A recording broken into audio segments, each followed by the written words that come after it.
particular, you know that I'm not a protocol person, but that notwithstanding, I'd like to greet the owner.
this great university, a distinguished university, young but very active and well focused, and continues to add value and purity to the pedagogical purity of the media, of the academic landscape in Nigeria. Upward, the University of Excellence, under an excellent founder, excellent students, excellent staff, continue to be the award-winning university in the academia. The distinguished Afe Babalola SAN, the Ba Mofin of the universe. I salute you, sir. I equally commend your wisdom and unending effort in providing directions and suitable platform of academic and professional excellence for this great university. I like to take the pride and publicly revealing to you today, sir, the excellent job you did at the University of Lagos. And so my friends from University of Lagos are here live and direct. Great Akokite. When you are appointed as our dynamic pro-chancellor and chairman of council for a decade, almost a decade, University of Lagos was passing through very, very dangerous turbulence. You came in as a captain and told us not only to fasten our seat belts, but you, as a captain, make sure that the journey had a safe landing among all other dialectic functional groups existing in UNILAG that time, particularly the so-called Ogoni 1, Ogoni 2, Ogoni 7, Ogoni 9, Lagoon Echo, the algebra and chemistry people, and all the cabals. You adopted and protected the voiceless at the University of Lagos. I thank you, sir. And may God continue to guide and guide you and your family. I want to say publicly that I am also one of the beneficiaries of the Solomon wisdom that is used to put order into UNILAG. I greet you, sir. I also want to thank God for you, and may God continue to guide you, guide your family. May Lord continue to keep you and be with you, and open His eyes to shine upon you and your family now and forevermore. Amen, amen, amen. Distinguished ladies and gentlemen, another interesting thing that happened at UNILAG during the convocation like this, one of today, was a situation where High Chief Afe Babalola and Chief Mbanefo were supposed to be given honorary doctorate in UNILAG. The program started 10 o'clock. Afe Babalola and Chief Mbanefo were there at 9:30 a.m. prompt. The Honorable Minister of Education came mid of the seminar, of the ceremony. As they were giving the award, Chief Afe Babalola was asked to make some few remarks. And as he was making his remarks, I was the director of ceremony, called Master of Ceremony. I got a small note from the Hive, and I should tell Chief to stop because of time. I ignored that document. Later on, I got another red card, this time from the Pro-Chancellor. Asked me to stop Afe Babalola, and if possible, scientifically snatch the microphone from him. Do you know what I did?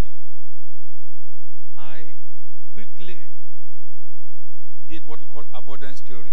I temporarily disappeared from the scene and had myself somewhere and listened to the presentation. As he was trying to make his final conclusion, I reappeared and got the mic and asked the audience to put their hands together for Afe Babalola. They did. I repeated, you have put your hands together, but I want you to clap for Afe Babalola. They did. Because Afe Babalola gave a judgment on why University of Lagos shall not be changed to Maluad. I thank you, and that summary formed the basis why UNILAG remains UNILAG today. The alumni of UNILAG, you have to congratulate Afe Babalola.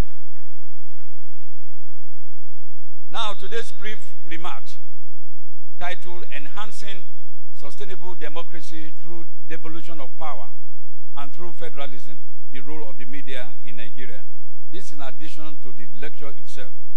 It's my candid opinion, ladies and gentlemen, that Nigeria today is currently practicing what I call adulterated democracy. Adulterated democracy. This type of democracy is unclean. It needs to be clean through what I've called devolution of power and through federalism. The members of the Fourth Estate of the realm and not members of the Fourth Estate of the reg should have the unique role to play. Therefore, their role will include: 1, check and balance, to monitor government and make government accountable to the people at all times, as established in Section 2, Section 22 of the Fundamental Objectives and Other States Principles of the Nigerian Constitution. The watchdog, to be able to back and bite when circumstances demand. The gatekeepers, to open the door for sustainable democracy in terms of information flow, direction, intensity, of who shares it with whom, and at what cost, and with what consequences. They are to uncover rather than to cover up corruption in our society.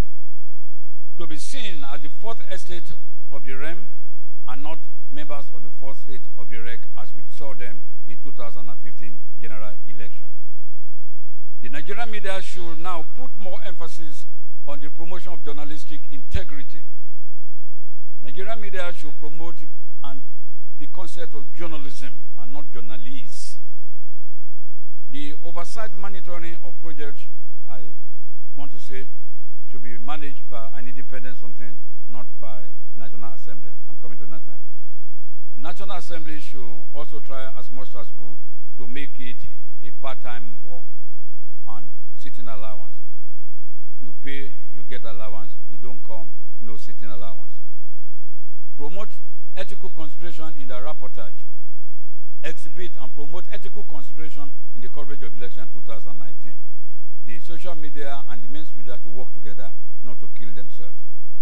And to enhance sustainable democracy through devolution of power, distinguished ladies and gentlemen, and through federalism, I am saying that the following concept needs to be addressed. 1, urgent need to restructure Nigeria landscape.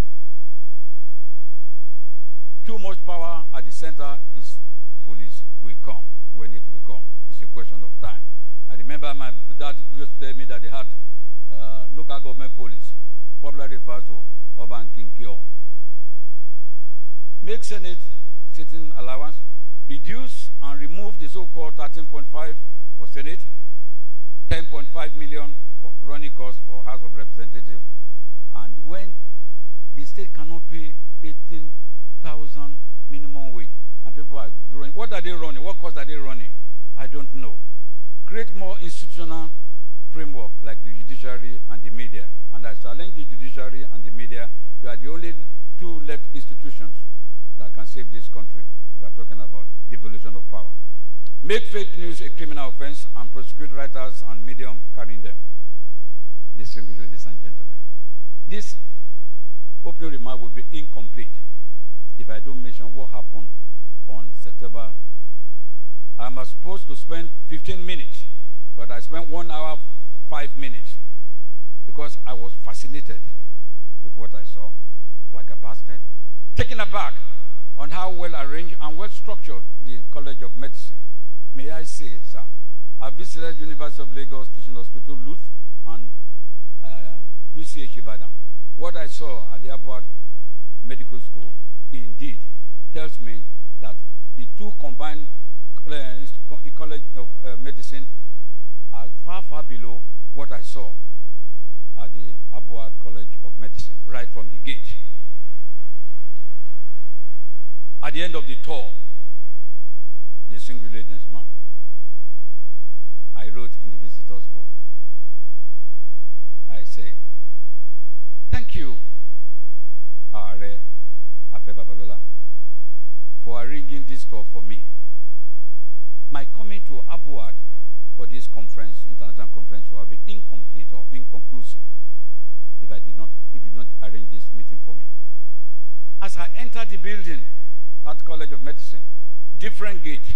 I saw to my right, to my left, the doctor's quarters, the medical doctor's quarters. Indeed, I thought I was in New York City.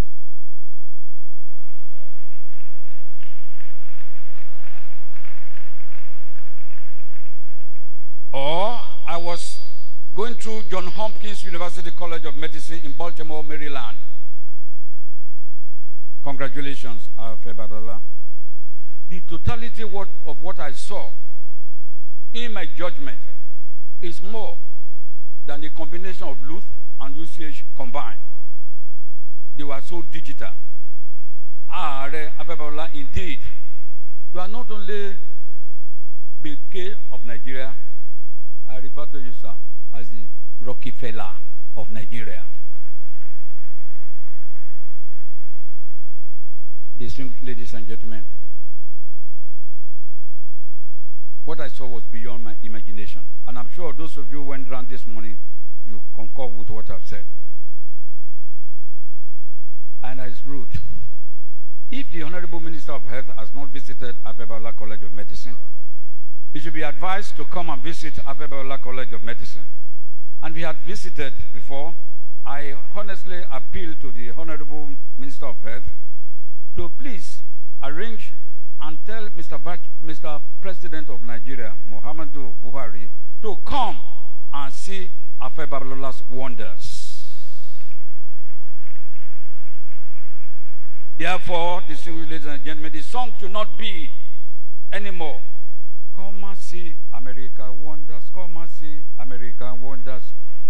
It should read, "Come and see Afe Babalola wonders, come and see Afe Babalola wonders, come and see Afe Babalola wonders, come and see Afe Babalola wonders. I have seen Afe Babalola wonder, I have seen Afe Babalola. Come and see Afe Babalola wonder, you can see Afe Babalola wonder, you must see Afe Babalola wonder. I will come again and see Afe Babalola dance." I thank you for your kind attention.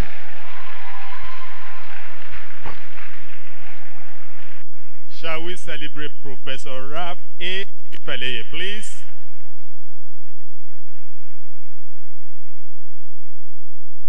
The Convocation lecturer today will confirm that those of us who had the opportunity of studying under him, if you know the stuff Professor is made of, you will not be surprised at what we've seen this morning. Everywhere he goes, he drops his bombshells. This morning has spoken about adulterated democracy, which only the media, the watchdog, we should be able to back and bite, will kill. I don't know how comfortable people will be with this, that the combined effect of UCH and Luth is not up to what we have in Abua Multi-System Hospital. I've said it before, everywhere we go, every outing, there are new names for the founder. Today, according to Professor Raf Afolabi Akinfele, Afe Babalola is now the Bill Gates and Rockefeller of Nigeria. Distinguished ladies and gentlemen, now that the chairman has said the tone and the tenor of this lecture, with your permission, may I invite to this side of the hall the Convocation, the University Orator, to give us an abridged citation of the Convocation lecturer. The University Orator, please. Mr. Rotimi Opeyoluwa. Shall we celebrate him?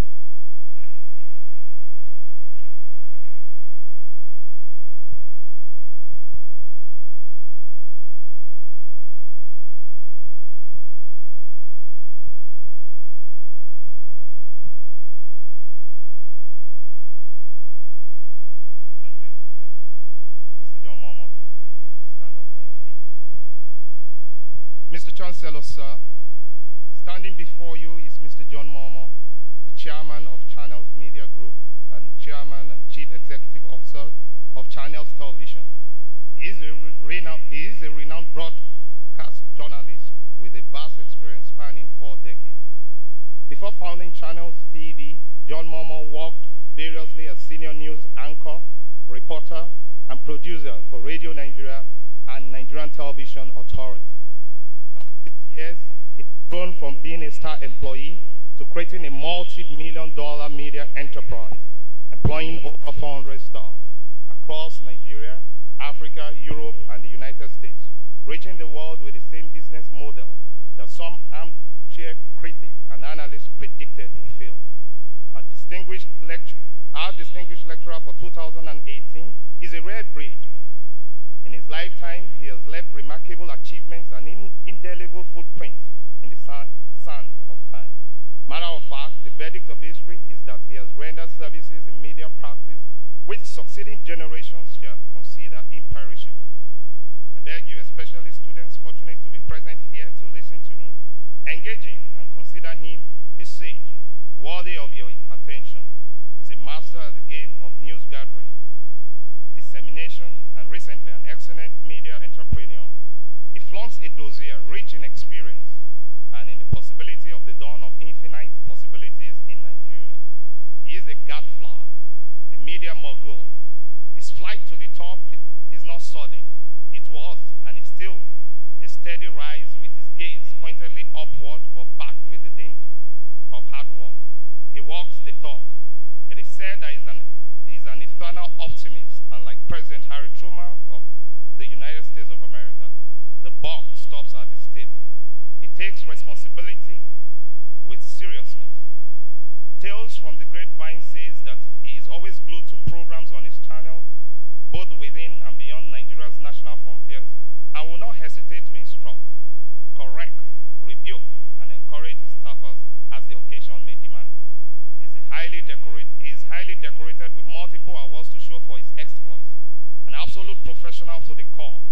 He comes with a sense of duty and mission like few others in the industry, and little wonder that his media group, Channels Television, has won the National Merit Award for a record 12 times. And is still roaring for more. Political, professional, dutiful, respectful, truthful, and committed to the Nigeria of our dreams, insisting that by doing the thoughtful and maintaining the cardinal principles of journalism practice, such as when in doubt you leave out, be balanced and fair to all, and another is self-censorship when faced with national crisis that could be escalated to wider dimension. In doing what is in tandem with his conscience and his professional ethos, he has attracted a sizable number of admirers in equal measures, but has remained unmovable like the rock of Gibraltar. This citation cannot substitute for a well-deserved applause for a man eternally committed to excellence. And having perched on the mountaintop of excellence, is still burning with the fire to beat the best. That is John Momo, and that is the essence of what marks and sets him miles apart from his contemporaries. Is it right to say that he's a different breed? That is exactly my point. But beyond that, that it is a different kind. The kind that Nigeria earnestly needs in this trying hour. The lesson in the life of Mr. John Momo is that he has not abandoned the time-tested maxim that the reward of hard work is more work. He remains passionate about media profession and its practice.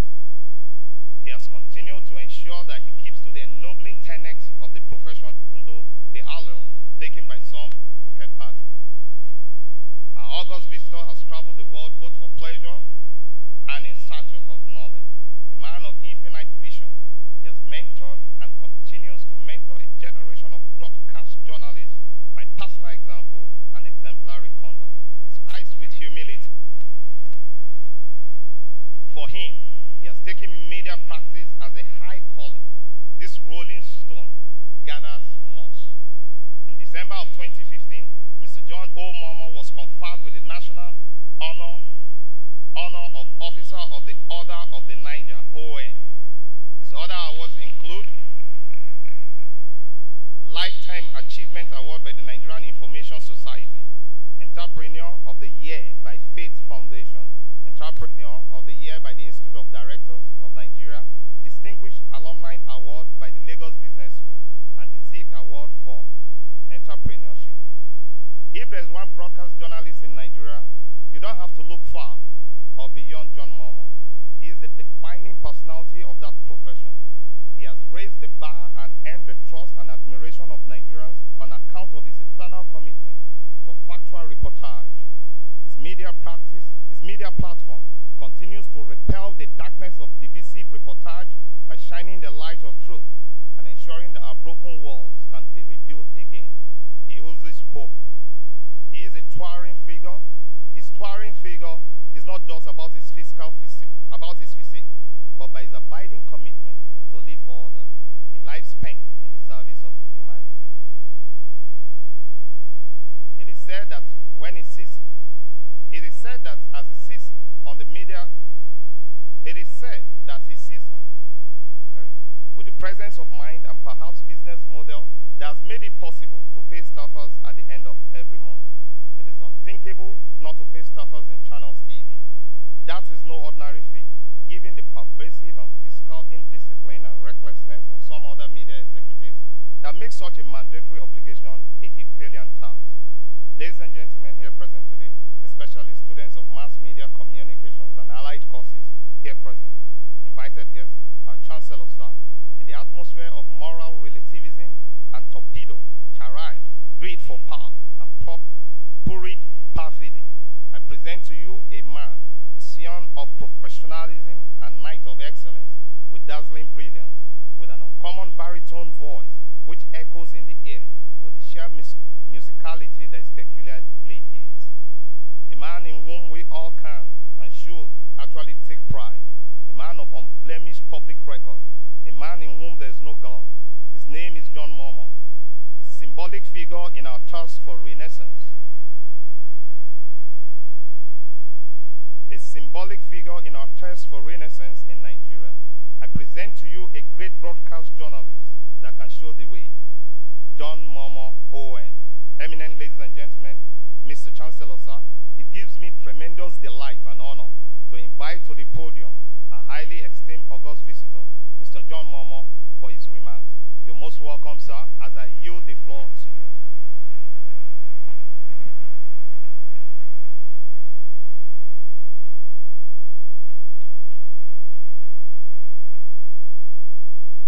Check.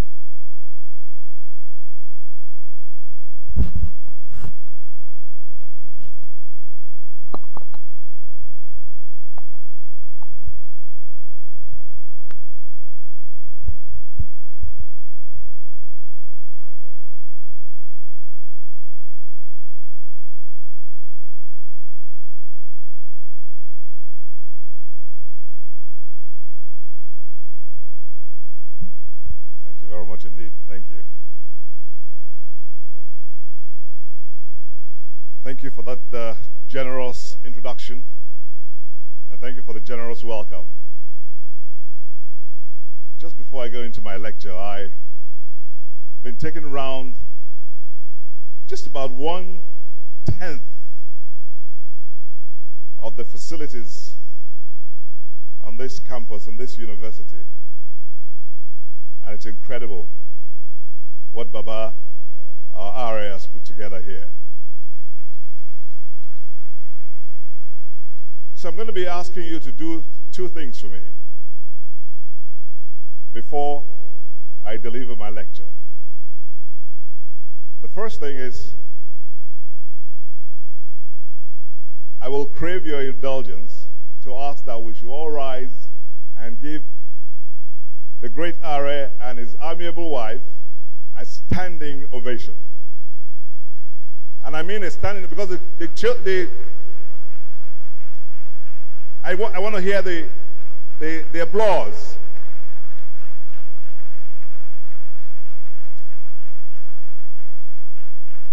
Thank you. And next, I want all the students to be upstanding. I want every other person to sit down. And here's an assignment for you. And I'm going to borrow a leaf from Channels TV. I can still see some of you sitting down. I need you to rise, because we have an exercise to do before I go into my lecture. Now, here's what I'm going to do, and you're going to answer me. I'm going to say, who? You're going to say, ha. Then I'll say again, who? And then you answer, ha. And then I'll ask you, who are you? And then you will say, you are Abuad. Abuad. Afe Babalola University, Ado-Ekiti. And then you applaud. Do you get it? Let's try it. Who? It has to be louder so that we can energize this hall. Who? Who? Who are you?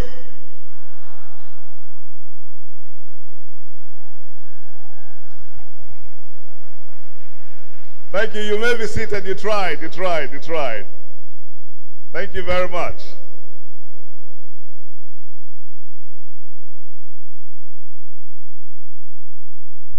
The founder,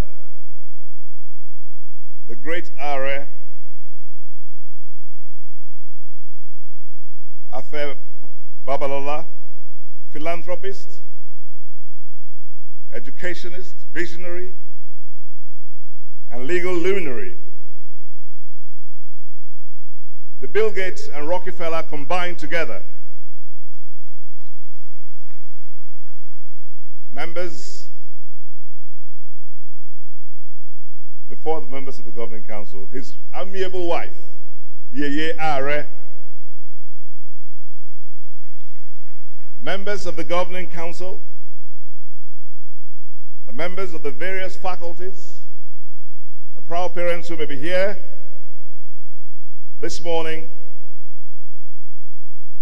and above all the graduates. Let me begin by saying thank you to the founder and to all of you, for I'm so highly honored to be invited to give the Convocation lecture at one of the best universities on the African continent and in the world.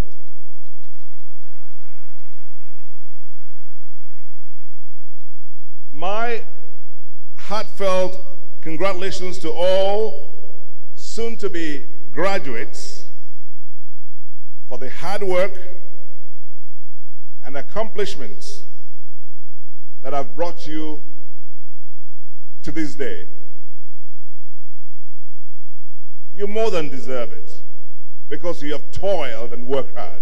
So please, again, give yourself a big hand. I would also like to acknowledge the proud and relieved parents, family members, and others who may have helped to pay the bills or cheered you on all these years, because I'm sure that today and tomorrow they'll be happy to see you graduate. Many thanks are also due to your lecturers, to the admin staff, library staff, the canteen staff, the cleaning staff, the gardeners, the security, and all those who keep these grounds in such immaculate order. These people and more, many of them, are all involved in your graduation, and it will be a sign of your maturity that you thank them for their efforts on your behalf. After all, as they say, gratitude to and graciousness towards others will always stand to you in life.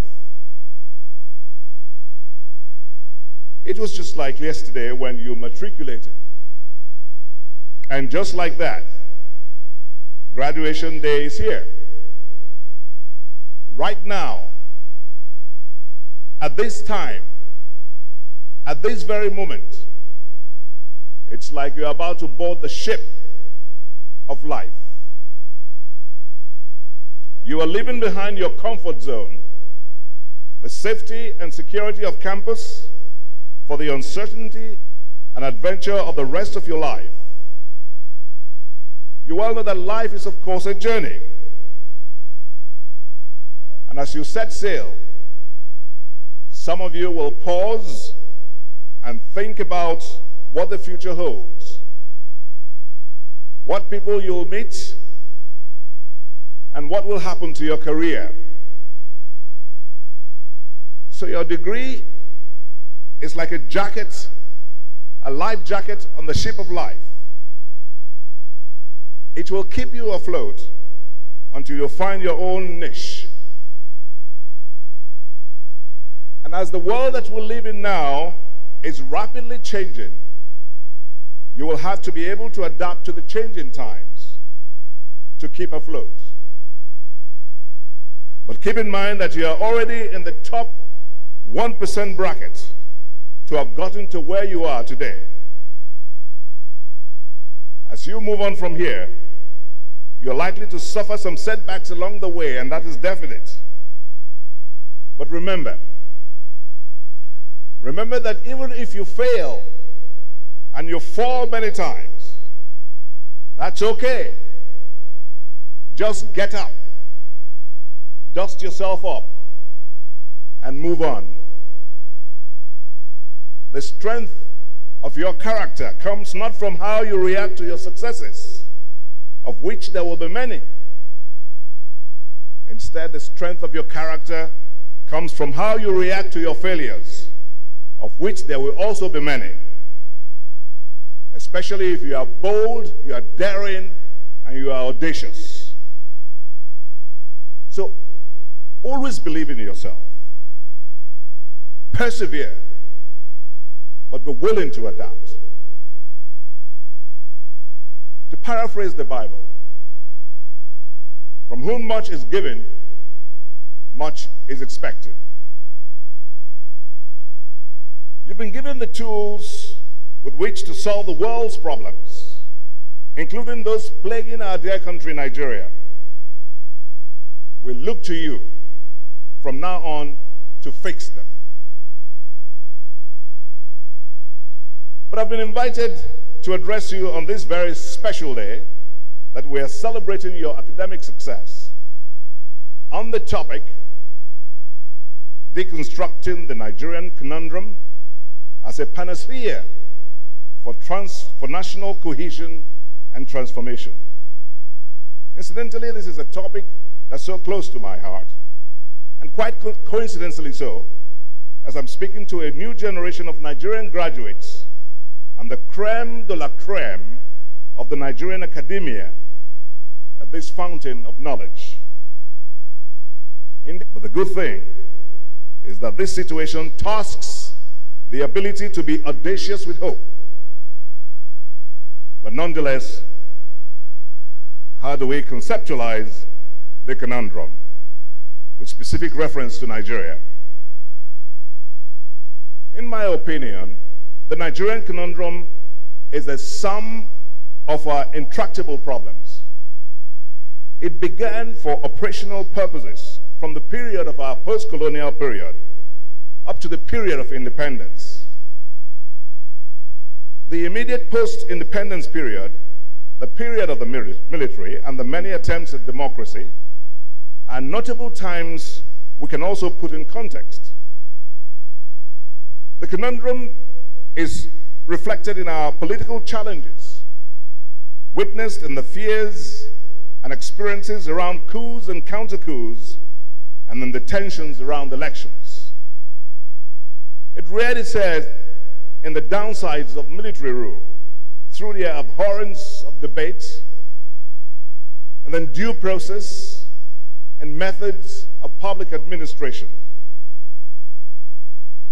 The tendency for dictatorship offends the spirit of the civil society and diminishes the decision-making integrity of the populace.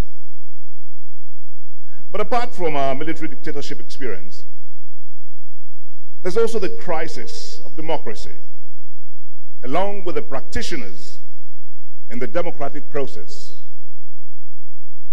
Regrettably, we have been witnesses to a greater number of self-interested politicians, mostly concerned about pecuniary interests and themselves alone.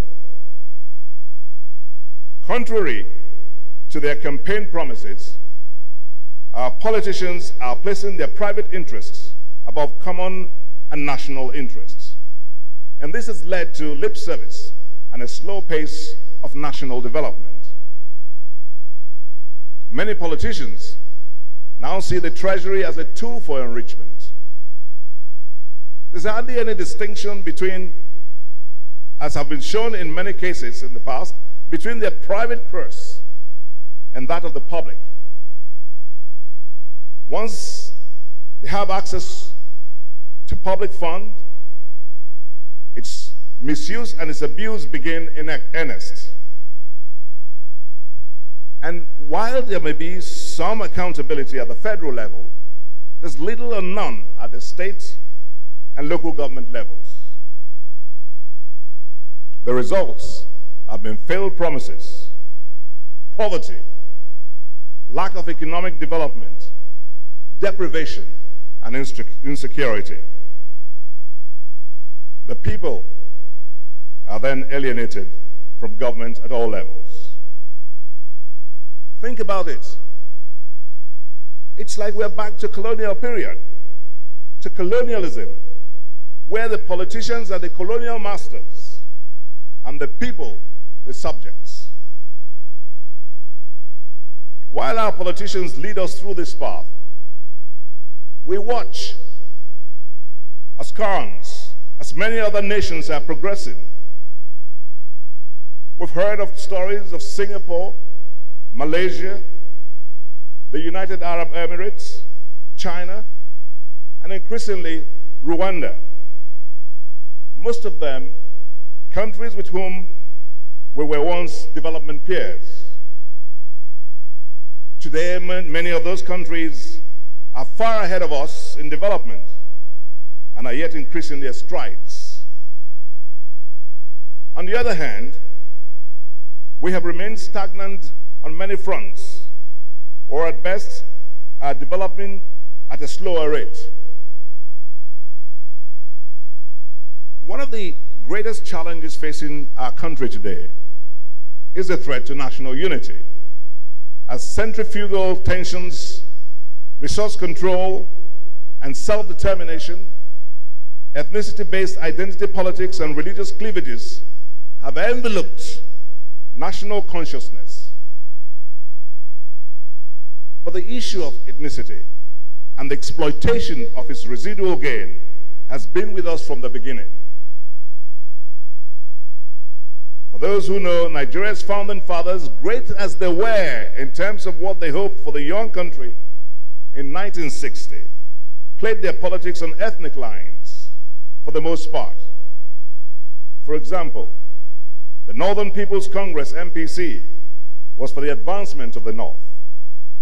The Action Group, the AG, was founded and promoted for the advancement of the political agenda of the Western region, while the National Council of Nigeria and Cameroons was for the Southeast agenda.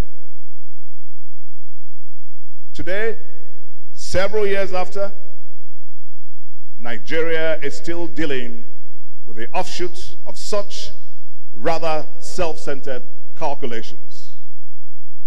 This is why we have today the Arewa Consultative Forum, the Odua People's Congress, and the Ohaneze Indigbo, all waxing strong in this 21st century. And all these organizations, each of them, speak for their people. None, repeat, none speaks for Nigeria. They all talk about their own ethnic nationalities. So who then speaks for Nigeria? Who speaks for our great country? According to Adeniji Adeyinka Samson, in his publication titled The Impact of Ethnicity on Nigeria's Political Development, we can see ethnicity as apparently a negative value, given that it has contributed nothing but disunity in diversity, as ethnic groups are closer and ethnic interest is seen as utmost priority over national interests. However, ethnicity, when viewed in a different perspective, could be regarded as a positive value because it exemplifies unity in diversity. The Nigerian existence points to the fact that despite numerous and various ethnic groups, ethnic militia movements, and recurring ethnic violence for over 50 years, the country still operates as one, and there's still political continuity, albeit with some problems. Across the length and breadth of Nigeria, ethnic factor and consideration in politics, economic, social, and academic matters cannot be avoided. Politics in Nigeria is ethnic-oriented. Political parties have ethnic consciousness, and they pursue ethnic interests differently from the national interests. The ethnic factor, or ethnicity, is more often than not the ground on which presidents are elected, governors voted, ministers appointed, contracts awarded, and national policies decided. The socio-political belief is that one can only get to power at the center through ethnic connections or by fanning the embers of ethnicity. And this has led to the formation of ethnic militia, which refers to the extreme form of ethnic agitation for self-determination. But realizing the danger associated with the ethnic card, national integration has been a top priority of governments in Nigeria. So the National Youth Service Corps, NYSC scheme, the Unity Schools, the Federal Character Principle, and state creation are ready examples of state policies intended to achieve the goal of unifying Nigerians.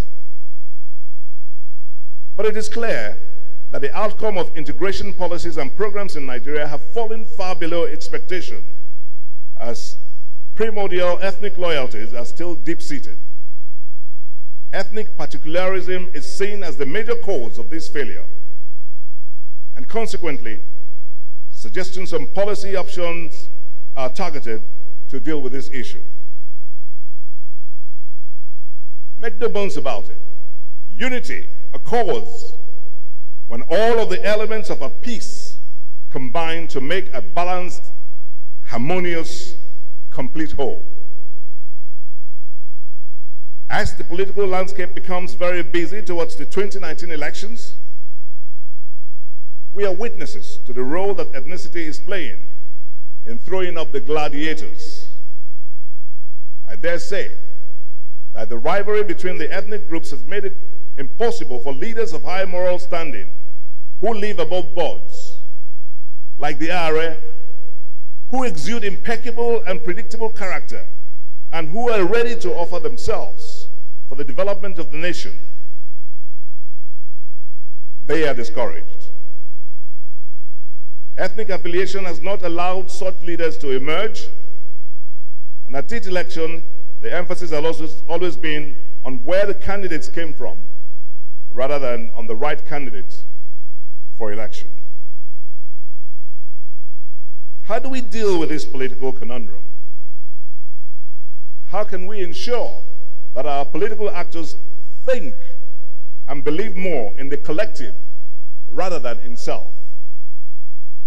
How do they develop a macro view as against the micro vision? If we have moved away from the period of military hegemony, how do we move away from the reigning period of civilian oligarchs who are pulling us backwards? Better still, put succinctly, how do we navigate our ways out of this political conundrum? These are big question marks. Very big one indeed. In thinking through ways out of the logjam, I would like to see a reversal of our present impasse, where politics is practiced as a cost-benefit affair, as a profit and loss process, where there are no options to victory, and where the pride of participation is under-glorified, where ethics, values, and virtues are diminished for materialism, for prebendal rapacity at the expense of the public good, where overt proclamation of morality is far distanced from the covert reality of dishonesty, where our institutions are weakened, and where individuals are prioritized, lionized, and deified at the expense of the moral, structural, and the more enduring establishments. I would like to see a reversal of all this. The economic sphere is also instructive. Nigeria's economy has long been monocultural. It goes with its serious problems of fluctuating prices, inflation, and the like. It takes us through booms and dooms, through debts and recoveries, into poverty, with prosperity still far to fetch. The sole revenue source also often raises issues around resource allocation, leading to further debates on restructuring, fiscal federalism, and such others. Trillions of dollars have also been frittered away through corruption, typifying the mindlessness of people who have been opportune to manage the economy. Public funds have been brazenly looted, stashed abroad, or plundered on frivolities. The results, as you know, and as you can see all around us, are unemployment and mass poverty, leading to our present rating as one of the most corrupt nations on planet Earth. And just a few years ago, Transparency International ranked us 136th globally in corruption, while the Gallup World Poll regularly tracks our perception of corruption to be among the world's worst. Then there's the oil industry, which accounts for 70% of government revenue, which is handicapped by fraud and theft at every level of the supply chain. Corruption, sadly, has had far-reaching repercussions in the land. But in the meantime, the world is moving on. And today's business landscape continues to evolve at a blistering pace.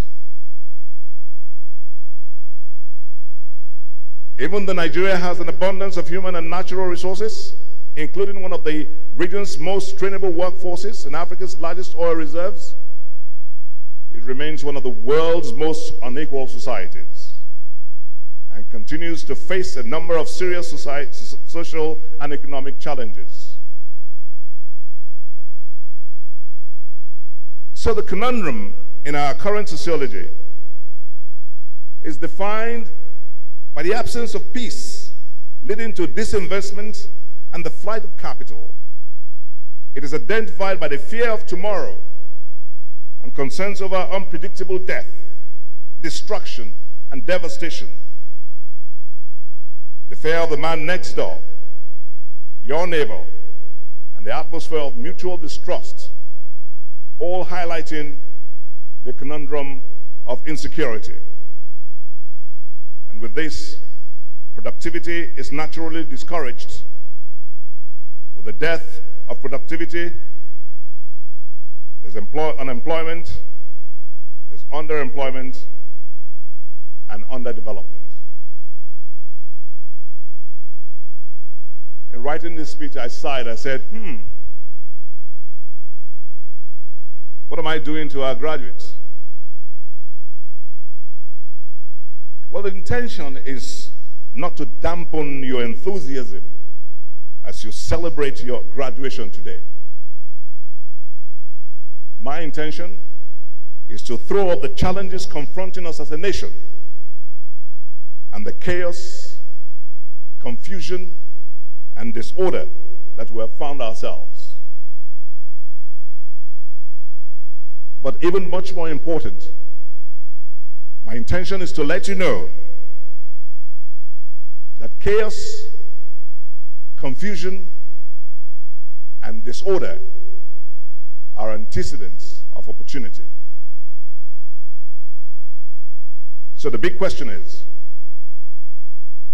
how do we turn the situation around? What steps can we take to bring about national cohesion and transformation from this discouraging environment? Remember what I said earlier? That we must have a still heart for hope, a resolve to pull ourselves out of the doldrums, and a spirit to excel. So our first step will be to rebuild our psychology, to increase our belief in the collective, the common good, which is missing. We need a greater sense of patriotism, a bit better disposition for nationalism, and an increased penchant to think about the welfare and prosperity of the community. We need people who will put people first. People should be our priority. And I'm convinced that we can move to a level where the public interest becomes the first and better interest. If a greater number of our leaders work in that direction, 2, 3, or 4 leaders like our Baba can make a whole lot of difference. Dr. Kofi Annan, the late United Nations Secretary General, once said that we need to think of the future and the planet that we're going to leave for our children. In trying to find solutions to our crisis, it is important to emphasize the significance of the youth population of a nation. Because most of you graduating today are due to join the teeming youth population out there. And as you know, if a nation's youth population is educated, healthy, and productive, rest assured that the nation will grow. And if all other variables are added up, you can be confident that the nation's future will be prosperous. So, I charge you to be audacious. For the best time to dare is now, the time of your youth. It's the best time to prepare for life and to take risks. Mark Zuckerberg was 19 when he founded Facebook, the networking site. Bill Gates was 20. That's at the time he began Microsoft. Apple's Steve Jobs was 21. Google's Larry Page was 25. eBay's Omidyar was 28. And Larry Ellison of Oracle was 32 at the time he came up with Oracle. So we cannot afford to waste our youthful energy. The energy are not just significant for national growth, but helpful for self-development. And as Dr. Mo Ibrahim, founder of the Mo Ibrahim Foundation for Good Governance in Africa, once remarked, Africa is a continent of young people, and our demography is completely different from the rest of the world. Within 3 generations, he said, 41% of the world's youth will be Africans. And by 2030, Africa's labor force will be larger than that of China. And further still, by 2035, it will be larger than that of India. This is a wonderful resource for our country, for our continent, and for our country. And if this resource is scaled and employed and harnessed, then the sky is the limit. Therefore, I'm urging and arguing that the youth of this nation can be turned into a force for the resolution of our economic conundrum. If, and only if, as I said, if their potentials are harnessed. The youths of Nigeria could be one way out of our conundrum against the backdrop of the clamor for generational change in leadership. Our challenges, our conundrum, which are obvious in the fields of politics, economics, and our sociology, are not insurmountable. With the right leadership at all levels, our nation will be galvanized and propelled to the right path for the needed redemption and for the quest for national cohesion and transformation, which we now urgently deserve.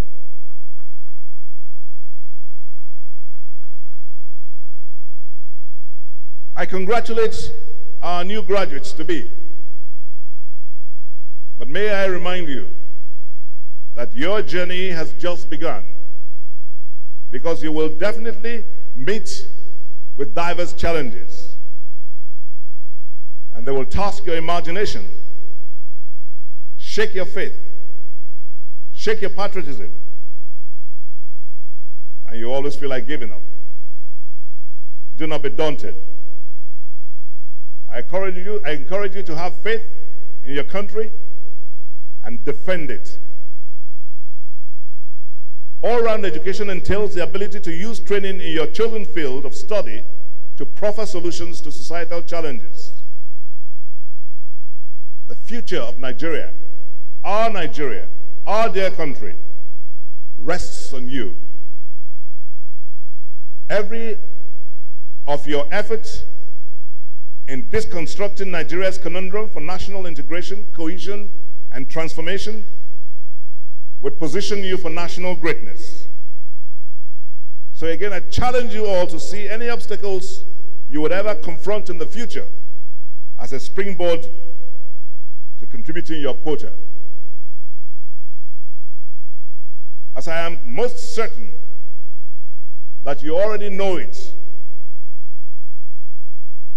you, Abuad graduates, are the true and real panacea for Nigeria's conundrums. There's a bright light at the end of the tunnel. Let's go for it. Class of 2018, congratulations. Congratulations to you all.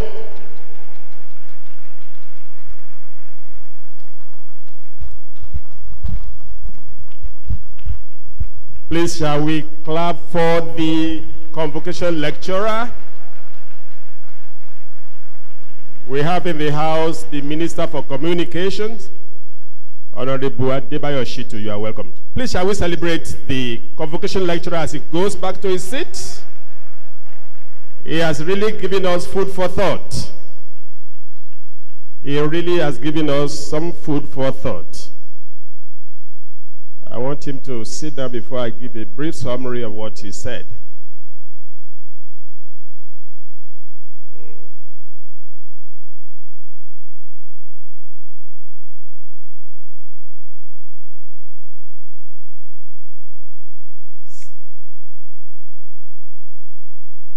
Thank you, the convocation lecturer. You may be seated, distinguished ladies and gentlemen. I want to believe that we are better informed now than we were at the beginning of this lecture. Mr. Jomomo has told us, particularly the graduate students and those coming behind them, just like the founder has been saying, that indeed you must believe in yourselves.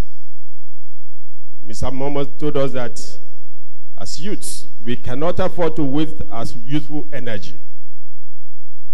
And of course, that the journey has just begun.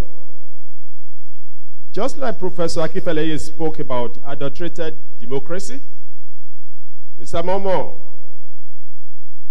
gave us another variant, what he called civilian oligarchs, who are pulling us back as a country.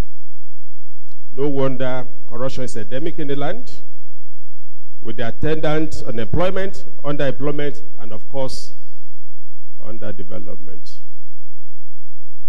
I know I cannot do sufficient justice to what he has said. I'm aware that some people are angry to ask some questions, make some comments. The floor is open for about 2 or 3 of such questions and comments. And the first person I want to pass the microphone to is the founder of the university. Can I have an usher in the house? Usher in the house. Okay, Rotimi, please come. It's question time, and I have it on good authority that the founder has some comments to make. Please pass the microphone.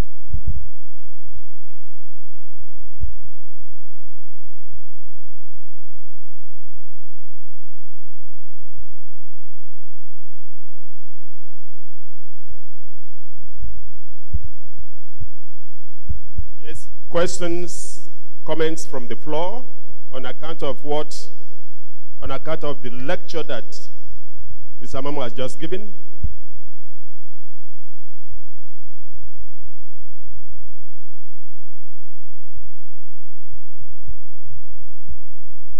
Thank you. If there are no questions and no comments, I rest my case. Oh, okay. I'm sorry, Professor Wolabi.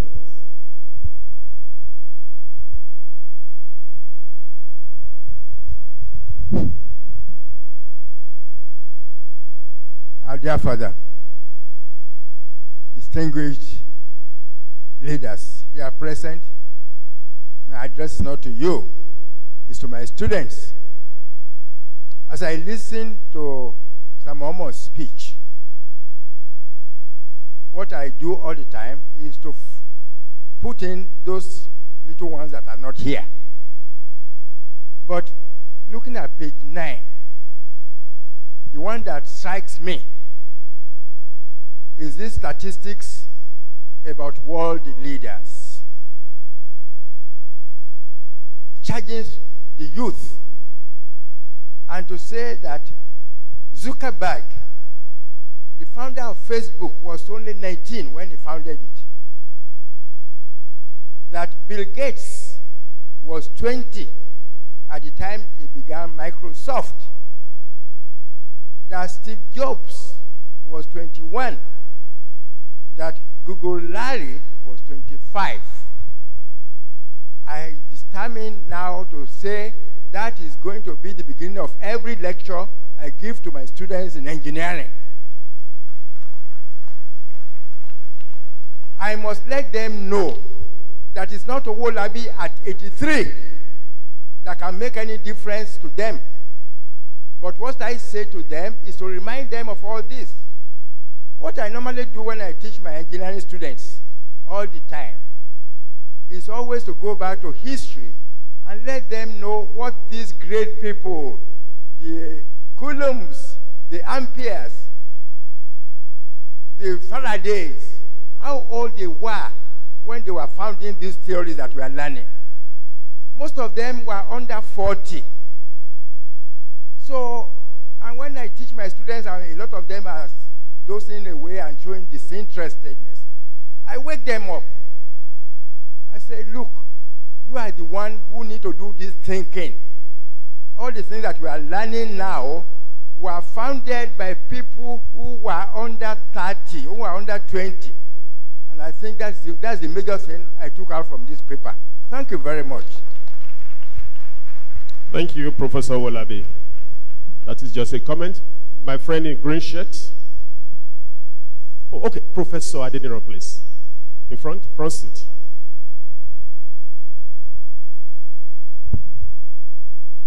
The founder, the guest lecturer, distinguished ladies and gentlemen, I believe one of the most important messages we have today is on page 7, where the speaker was addressing us, and particularly our board graduates who will be going there.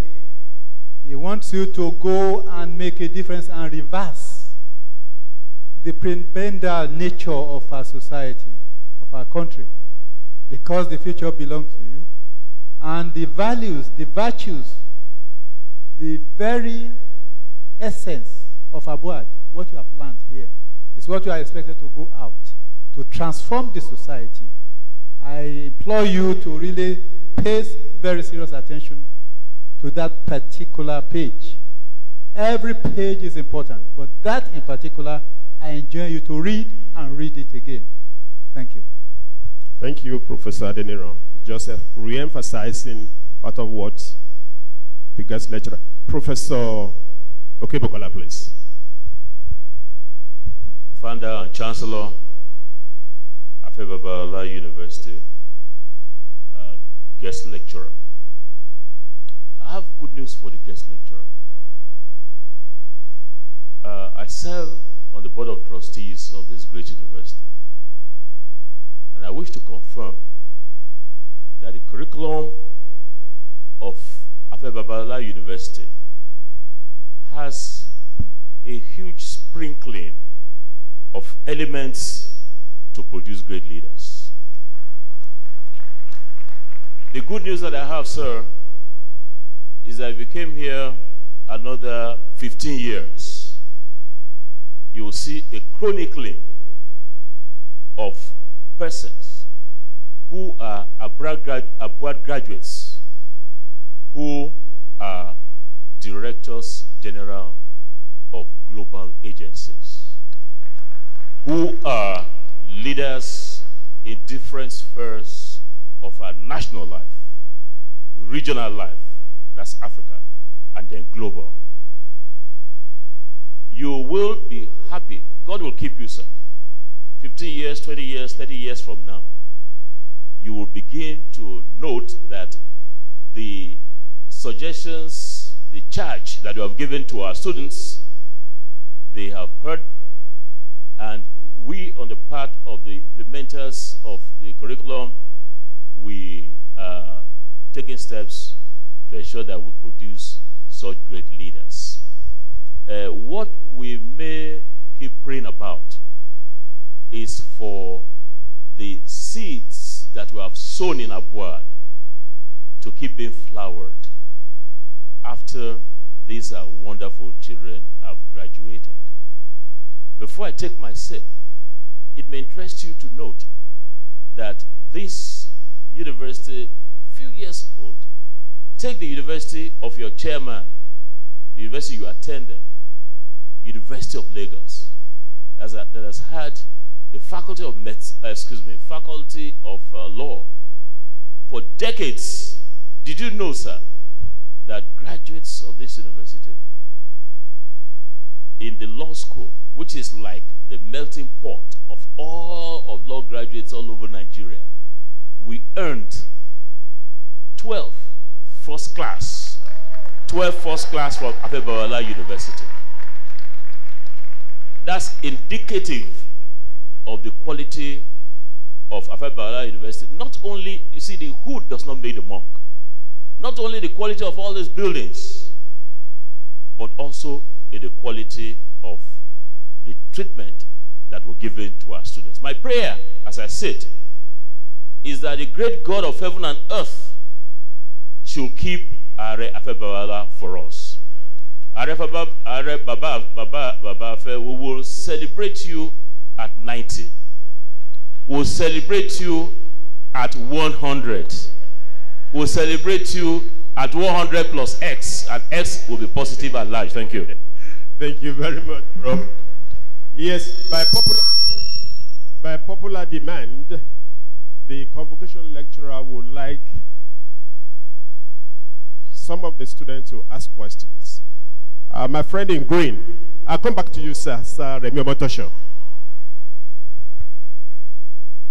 Yes, I'm coming to you, students, because the lecturer wants you to comment and ask questions. Thank you. My name is Kadisimite, and I am an American citizen and a Nigerian citizen. I left here when I was 7 years old to America as a refugee during the Ogoni oil crisis. And for the longest time when I was in America, I thought Nigeria is a place where there is not real opportunity. There's not real things for anyone to do, and there's always suffering. But after coming back and seeing this school and meeting all of these people and seeing what they can do, I believe in Nigeria again. Now, I studied, like our great chairman here, and I studied media and communications, and I love the whole process. And I believe Afe, our great father and our founder here, has done a good job of rearing all of us up. But I want to challenge all of you. When I listen to this lecture, as I've always listened to all media, there is a lot of negative about our country. We are so wrapped up in all the problems. We are so wrapped up in everything that we keep on hearing about, like corruption, about how we keep stealing from each other, how we don't love each other. When will we start to say, I love you and we love each other? I feel like we need to hear more of that so that we can believe it. And I challenge all of you to start thinking of Nigeria that way. That's the only way forward. Thank you.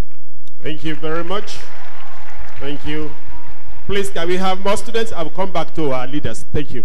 Thanks for your understanding. More students. The Convocation lecturer wants comments and questions from students. Are you available? Oh, okay, okay. My friend there. Thank you, that lady. God bless you. I will take one more student, then I'll come back to our leaders here, and then we'll wrap it up. Thank you.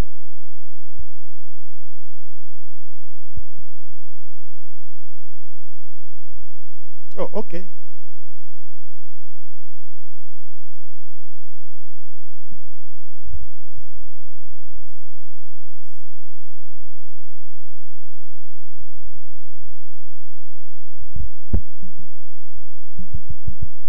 Good morning, everybody. The lecture was a very interesting one, and it was a very challenging one for us youth, and I'm so glad to hear it. But I'd like to make a comment. I've been listening to many lectures like this on the role of the youth, and when you mention Mark Zuckerberg, for someone like me, I feel like, so what? Like, it was 19, but 19, I'm still in 300 level, so what should I do? So I want to make a comment that will encourage all of us. Mark Zuckerberg was 19 when he founded Facebook, but Facebook is almost 14 years old now. So it's not like you have to do that thing big at that time. You just have to start it and watch it grow. So when you're like in your 30s, they start hearing about your name and say, oh, you started when you were so. But it didn't all become big at that time. So it's an encouragement to us all that even though as youths we have the potentials, we shouldn't be scared that, oh, I'm not known, I've not done something big. What we are saying is start dreaming right now and watch it grow. At the end of the day, in 15 years, 20 years, you'll see the fruits. Thank you. Thank you. Let me have one more student and I come to Sir Remi Omotosho. One more student? Yes, sir. And after that, I come to my brother, Sir Remi Omotosho. Good morning, everybody. My name is Fikemi Femi Fred. I'm a petroleum engineering student. Just to buttress what she just said, I believe it's great to listen to people around the world to get ideas on how they get things done. Yes, Mark Zuckerberg started at 19 and so many other people. But I don't know if many of us know Gary Vaynerchuk. Alright, so Gary Vaynerchuk actually left school and started his father's company, his wine company. And he built it to a degree before starting his own company. But many of us do not look at it that way. We believe that things have to be done immediately. There's a process and a time for everything. And I don't believe we should put so much pressure on our youths to begin something immediately. Because I believe that with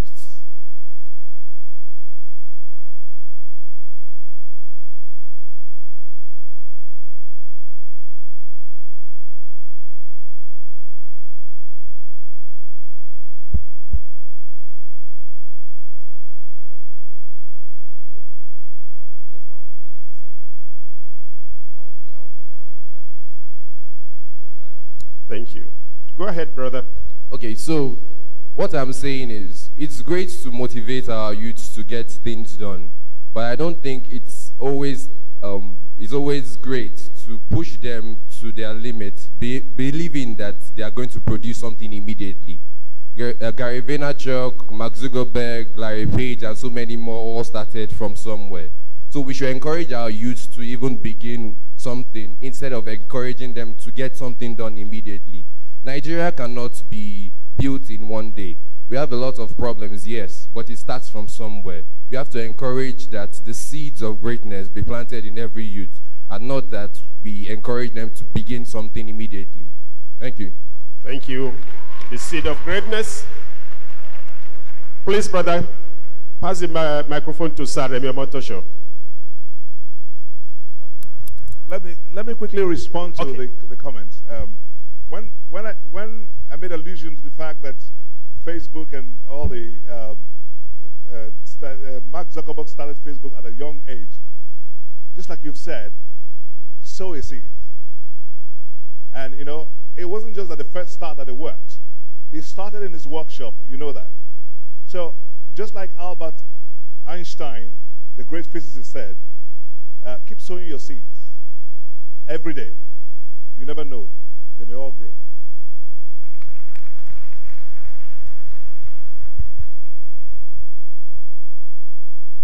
Baba Afe Babalola,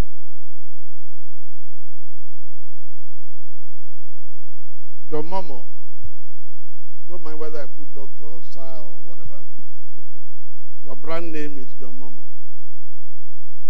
Distinguished guests and students, the first 6 pages of this lecture centered largely on ethnicity and the disruptive role it is playing in the socio-political life of Nigeria. And I don't think we should leave this hall without addressing that issue. The first 30 minutes after 9, or from 9 to 9:30, this morning was at breakfast table with Professor Tunde Adeniran. We didn't know this subject was going to come up, but that was what we were discussing. If we don't do something about taking the positive side of ethnicity and driving Nigeria forward along that line, there's a great danger ahead. And I think we need to take note of that. By their fruits, you will know them. Let me start with John Momo. Because everybody doing something small in his own enclave will begin to change the picture. If you look at those people employed by John Momo, I don't think they are all from Edo. They come from all parts of Nigeria. John Momo is blind to tribe.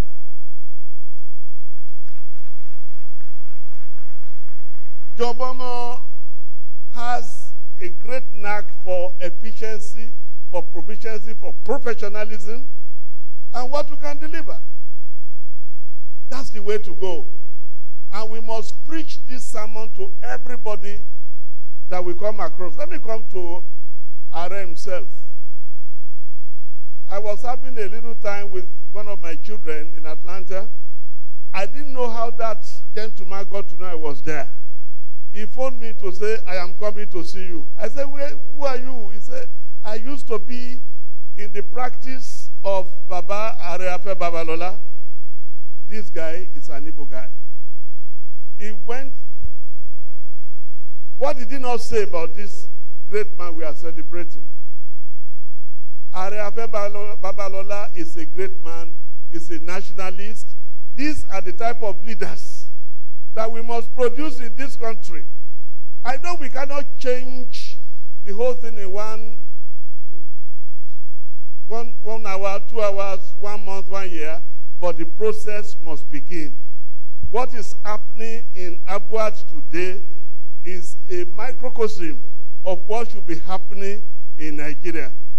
Give Nigeria an uplift, play down on ethnicity, and make this country great.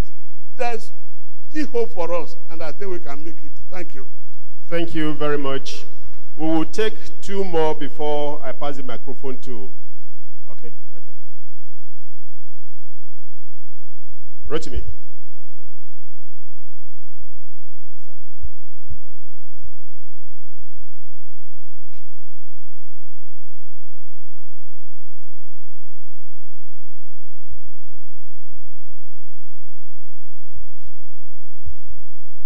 So let's take one more question. This one from the media, my primary constituency, so that I will not be expelled. Wally. This is going to be the last, gentleman. Thank you very much, sir. My name is Wally Balogun. I write for the Sun newspapers. I just have 3 questions for the lecturer. Number 1 is, what would you say, what is your assessment of government's, the provision of adequate policy environments, opportunities for the teaming graduates coming out of our university? What is your assessment of government's provision of adequate policy environments to help provide jobs for these teaming graduates? Then how can both the Nigerian corporate world and governments prevent the tendency for brain drain, where many of these very promising young graduates will not have to travel out of the country in search of greener pastures to have a more fulfilling career in life? And the last one, sir, what would you say concerning the need for accomplished individuals, corporate bodies, and the government, and particularly politicians whom you have actually taken on in your lecture, to cater for the children of the less privileged of this country? Thank you very much. I think Mr. Momo should react to those questions before we go ahead.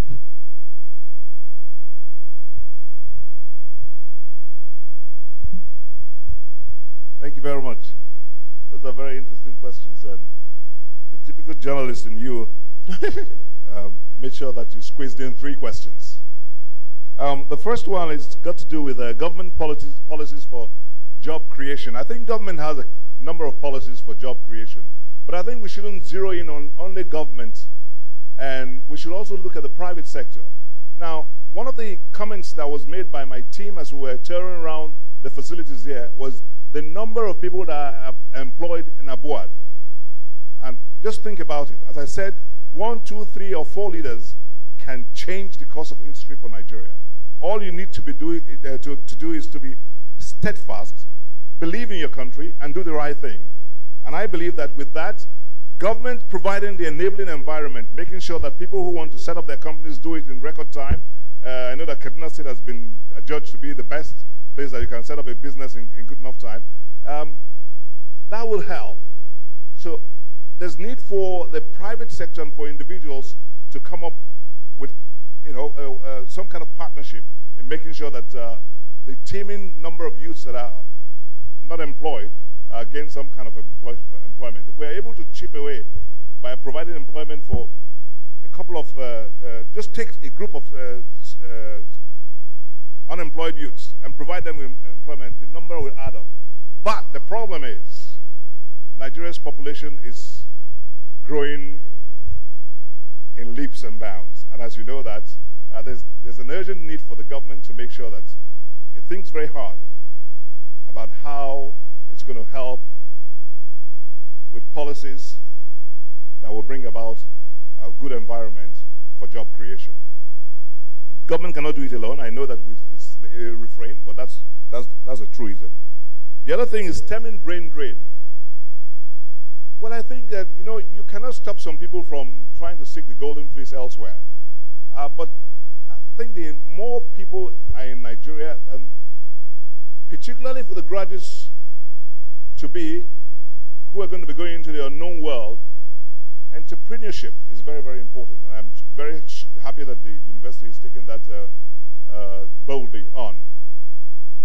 When I started Channels, I'll give you an analogy of what happened when I started Channels. A simple analogy I can draw from the time I started Channels was like, look, there were the NTAs and all the state stations. The analogy will be, if you were to go into the transportation business today, and you want to take on the likes of ABC Transport, Ekene Dilichukwu, Chisco, or whatever is it. All the huge transportation businesses with buses and fleet of buses. And you buy a Keke Marwa, and you go to their car park and park it next door to them and tell them, I'm going to take you guys on. They're going to laugh at you. But that's exactly what I did when I started Channels. I started Channels with a transmitter the size of a briefcase. When the competitors had transmitters the size of a cupboard times 2 put together, and my transmission could only cover the radius of this hall, whereas theirs can go as to the next states, and many states all put together. Fast forward to today. What do we have? Channels is the leading broadcaster. So just start something, start somewhere, no matter how small it is. I walked into RA's office. I was going out, I was coming into his office and I saw juice packed in cartons. And the guy who was taking us around said to me, that's from the farm. And I was so excited about it. I was impressed. And I said, look, I was thinking, entrepreneurship. One of you could actually go to RA and say, RA, I'd like to cover Lagos and Ibadan and distribute these mangoes to you. What can you do for me? Give me some seed money. And then you make sure that you transport these mangoes there. If they are organic, they are better than the canned mango juices that you have. So that's one way of thinking. And so do individuals. And I think that it's a CSR that should be accentuated by all and sundry. That way, we'll be able to take care of the teeming number of people who are disadvantaged. Thank you very much, Mr. Momo. A short while ago, when Professor Kobukola was making some comments, he did say something about the feats performed by our students at the law school. I want to tell the House, good enough, this program is on live broadcast, that admission to all our programs, particularly law, is still very much open. Admission to all our programs in our board, still very much open. Honorable Minister for Communications, we appreciate you for coming. Please give him the microphone. He has something to tell us. It is my very great pleasure to be on this campus for the first time. I've heard a lot about the developments here, but I think it is true when it is said that seeing is believing. I must say that I'm really impressed, and I want to thank God for donating to Nigerians Afe Babalola, who in turn has donated upward to Nigerians. I want to remark on the lecture which we have had. I had not arrived when the lecture was delivered, but I've scanned through. And I'm really interested in the aspect that seeks to encourage and challenge our youth to take their destiny in their hands. Let me start by saying that this lecture, I am suggesting every student here present should have a copy of it to digest, along with President Obama's book, The Audacity of Hope. I think these two booklets will really encourage you. I want to give my own little experience about starting it early. I attended the ever-great University of Ife, and I'm happy that some of our graduates are also here. When I finished, of course, I proceeded to the law school. And when most of my colleagues were thinking of what next after law school, I found my way into the presence of the late Chief Afe Babalola, of blessed memory, who encouraged me to go into politics. And so by age 26, I was already an honorable member of the Oyo State House of Assembly. If I can do it, and if I was able to do it at that early age, I think everybody who is a youth and who is a graduate of this institution can also take their destiny in their own hands. Because when I went into the legislature, I had not done any paid job before. And there I remember at that time we were being paid 1,000 naira per month as salary. Immediately after, I also became the Commissioner for Home Affairs, Information and Culture for a period of 3 months before the Buhari military administration took over. One remarkable thing which happened to me, and which I want to put before God so that everybody here would, along with me, feel a sense of indebtedness to our Baba Afe Babalola. When I finished, my first institution was to go and work in Chief Babalo's chambers as a people counsel. Then my parent secretary at that time told me, look, within a short time you've garnered some experience and maturity. Why don't you start on your own? And he also told me there was an apartment somewhere in Orita Bashorun where there was to let place on the wall. I made inquiries and I was told the rent for the place for 6 months, which I had to pay, would be 18,000 naira. For 6 months, 18,000 naira rent. I didn't have 18,000 kobo with me. And naturally, I found my way to Afe Babalola's chambers, and he graciously gave me 18,000 naira to pay for the rent for 6 months. I wonder what 18,000 naira would be in today's calculation. I'm sure it will be more than 1 million naira.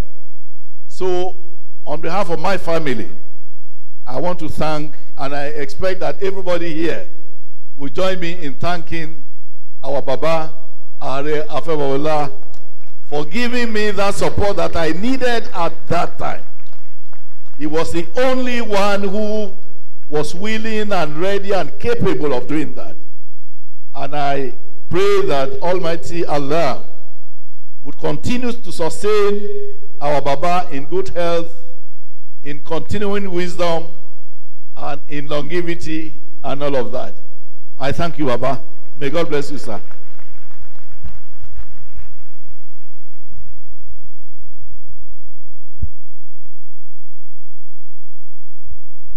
Thank you very much, sir. The very last question will come from my friend, the silver-bearded person, after which the founder will round it all off. Thank you.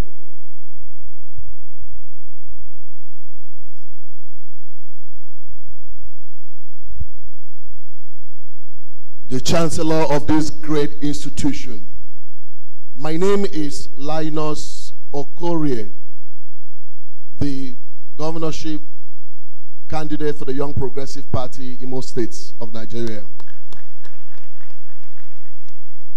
I want to please say big congratulations to Mr. John Momo for such a beautiful, excellent, amazing lecture. I have been a leadership coach for 24 years. I'm 44 years old. And that is global in all ramification.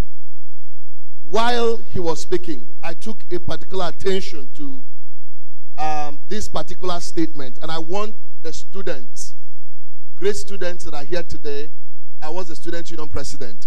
I would like you to listen to this statement. He said, "The future of Nigeria lives in you and rest on you." That's a beautiful inspiration. Each and every one of you you have something that you can give to this country, that in the next couple of years, this country will be a super nation because you took advantage of this lecture. You will be the best that you can ever be, trust me. I came to Sir John Momo when I was 19 years old or 20 thereabout, maybe 21, with an idea. And I spoke to him about an idea about raising leaders for Nigeria. And this man gave me platforms over and over again to express my ideas. What these young people need is a mentorship that is working. Just like Sir Afe is doing here. Can we have leaders who are ready to give these young people a platform when they have their ideas? When these young people come with ideas, can we have leaders that can support them? Today, I'm running for governor, and I will be governor by the grace of God. If this kind of men continue to exist in our country, then we'll have a great nation that is mentoring a great set of young people that will fix this country. Trust me.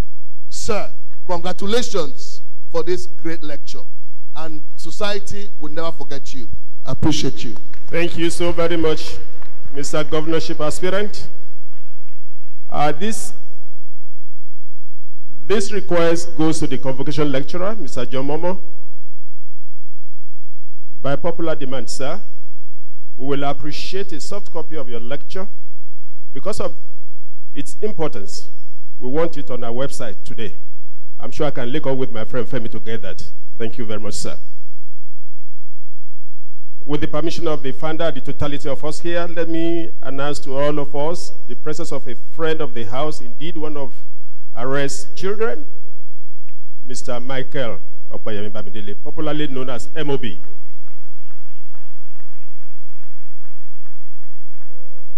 And of course, we have Afe's first junior. I'm sorry, Kabiyesi, I don't know whether I have the Afe's first junior, the distinguished Olunyi Ofini. Kabiyesi, you are welcome, sir. On this note, ladies and gentlemen, my friend, please pass the microphone to Afe for his comments, and then we'll round it off. Thank you.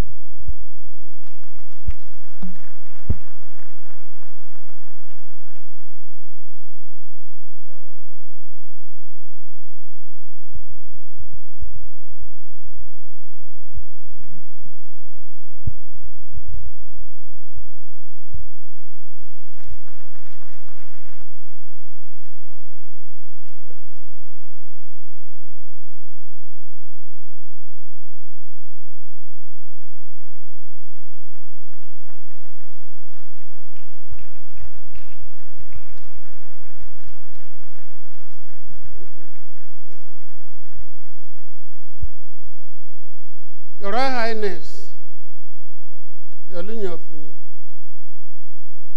the Vice Chancellor, our Honorable Federal Minister of Communication, you are heartily welcome. For your information, it was only a few days ago, I think about 3 or 4 days, that I spoke to him that great man, John Momo, will be coming here. And he agreed to come. Thank you very much indeed. Come out, let people see you. I've not known you. My students, give him a round of applause.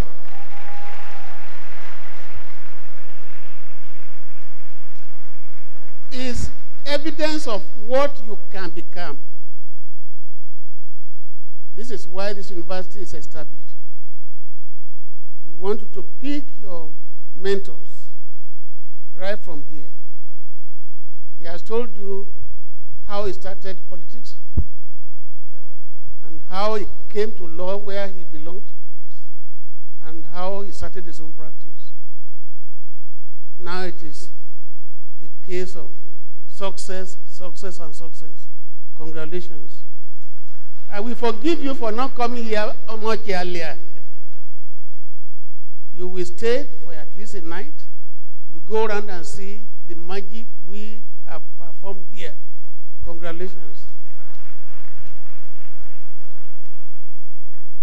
Again, let me especially welcome the handsome man who had just risen from that place. MOB. Please stand up. Come over. A brilliant lawyer by any standard, a member of Supreme Court of Nigeria, also of American Bar, practicing law. Again, he veered into politics. He was shot recently during the so-called political campaign. But God helped him. The gun went through his left and came out on the right without a party motion in law. Professor Akinfeleye, who introduced our great man to us. Thank you for all the things you said about me when I was University of Lagos. I only hope that the tempo of development in that place is still on. But whether it's on or not, University of Lagos gave me the experience of what we are facing in public universities. And that's why, after I had achieved a lot there, I decided to found a university. A university will be an example to all others of how a university will be run. A university that will overtake all those that were existed 60 years before it. Today, we have done so, all in 8 years.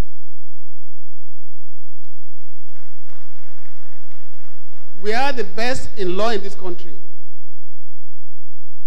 And then UC says it is the best in West Africa. Last night, I got this document from the law school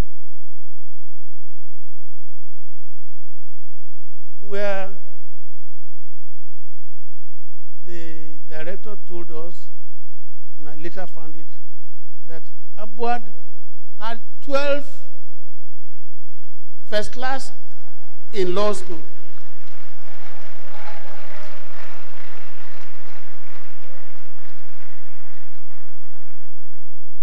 Great universities like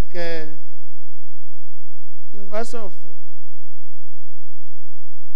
Azikwe, even Abu has only 2. 2. Those were established long before I thought of even establishing law practice. But that is just by the way. I thank God that we are all witnesses to what the lecturer of today said about the future of this country. I have never met him before, but I've heard about him. I read about him. I saw him on television. I saw him in America receiving awards. I saw him in UK receiving awards. This year, we decided to invite him to give this lecture. Sir, I thank you for coming. Please stand up, sir. Please come here. You see, now I can command a rich person. Well, Olofitola told us that he was a broadcaster with a golden voice. Today, I heard the golden voice. Look, you will see the way he delivered this lecture. The comma, the full stop, semicolon was by his voice. He's a highly gifted man. He's a professional to the core, but more importantly, he is a successful entrepreneur. And that is what we want to do in this country today. You don't go about applying for work. Try and use what you know to create job, to help yourself. Do you know, as an entrepreneur, he started Channel when a little over 30 years of age. Give me a round of applause. Have you heard of Champion before? Can you do it for him? To be the best, number one and nothing less. Lead me to my all destiny. Of you stand up. Yeah. Go on, go on. I have waited patiently. I have vision, oh I believe. I know I can count on me. So stand up for the champions, for the champions. Stand up for the champion. Stand up. Stand up for the champions, for the champions. Stand up for the champions, for the champions. Stand up, stand up, stand up for the champions, for the champions. Stand up. Thank you, thank you, thank you, thank you. That is a champion entrepreneur. Go and sit down, sir.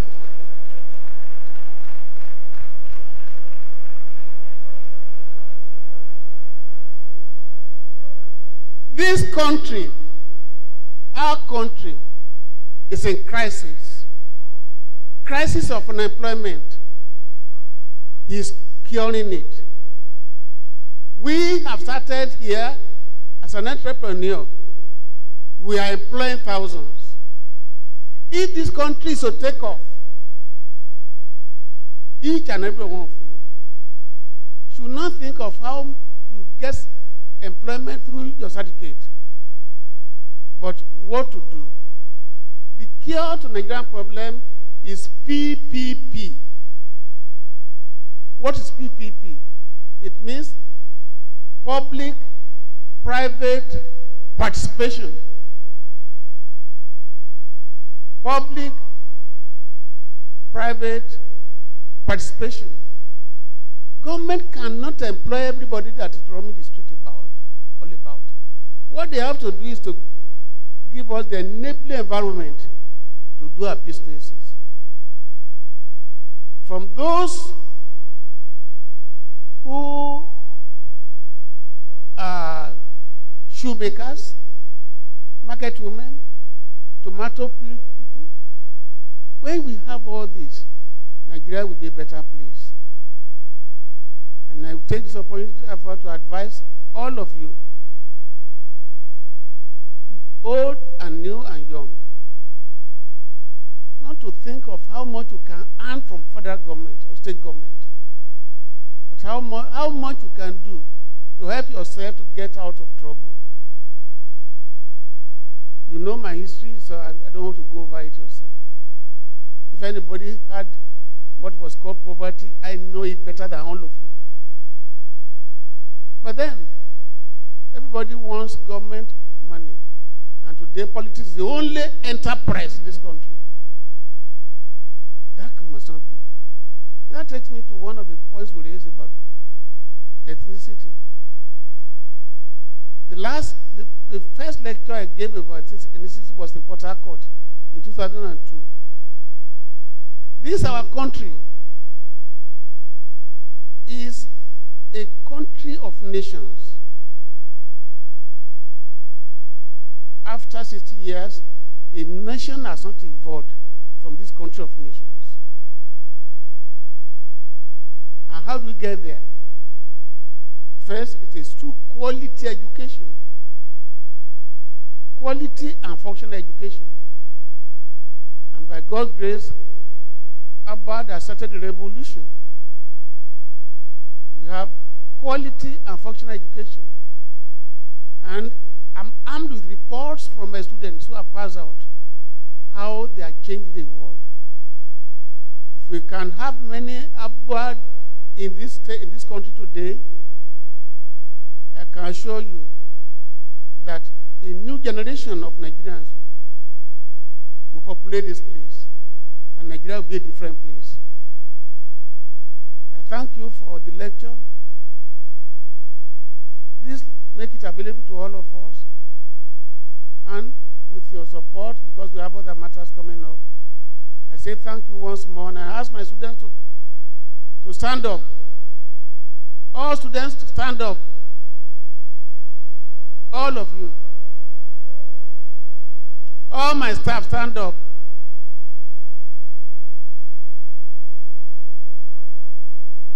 Your mama, please come out here. Here is a man with all he has done and with his channel television winning #1 in the country for 12 years, was granted only OON by this country. Fortunately, the Federal Minister of Communication is here to give CON all sorts of degree, higher qualification awards to all politicians who have done nothing for this country. He deserves more than OON.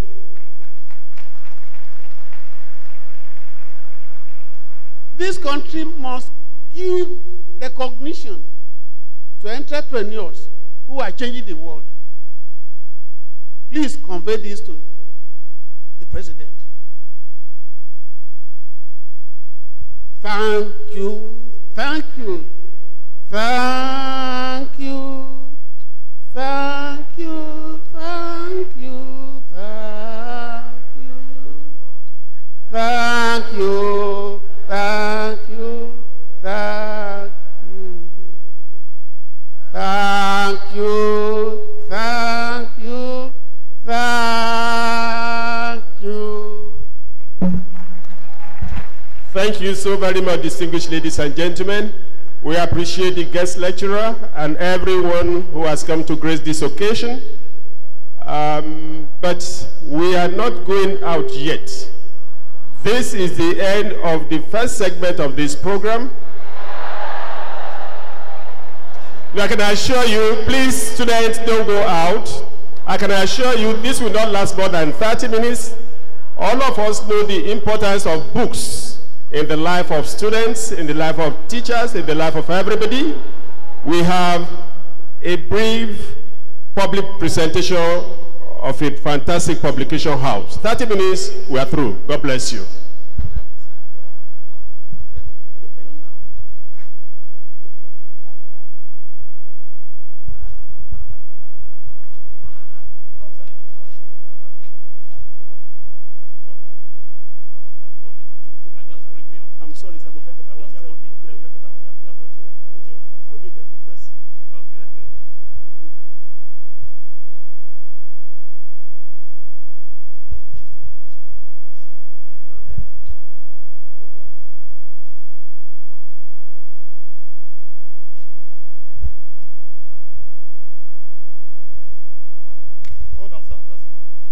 Just a moment, sir. Just a moment, sir. This is, sir.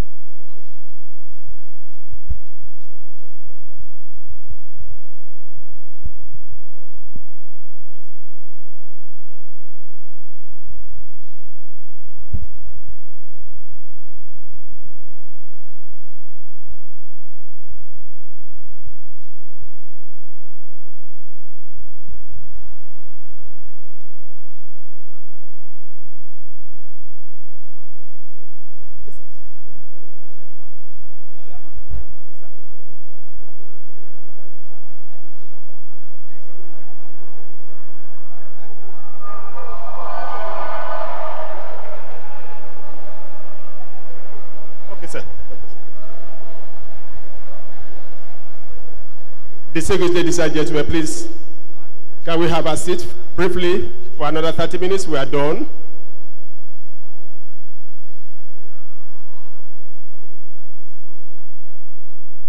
The Deputy Vice Chancellor, Administration, Professor Larinde, please.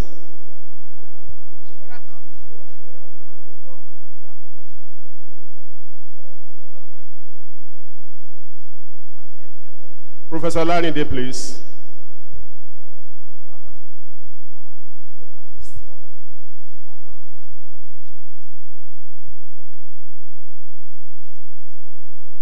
Mrs. Larinde, please.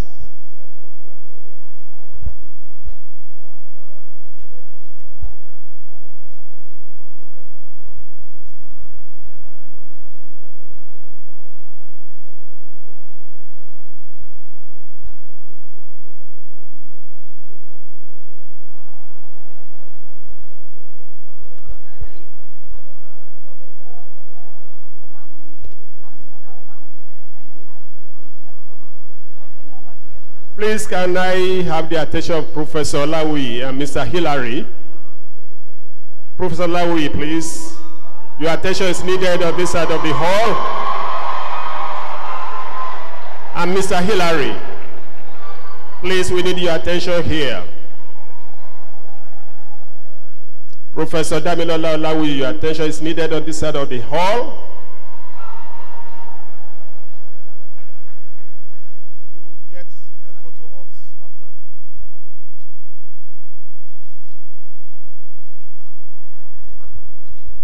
Professor Lawi, please. We are waiting for you here.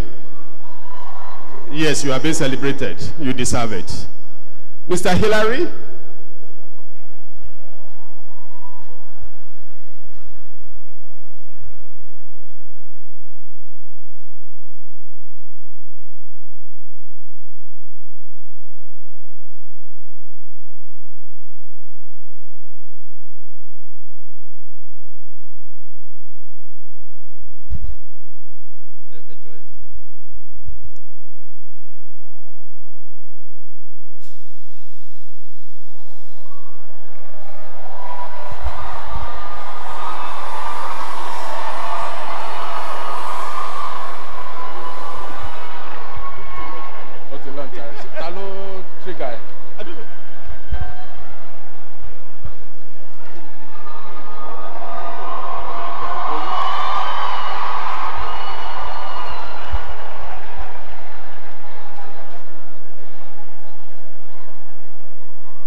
Good afternoon, everyone. I am Professor Damilola Olawi.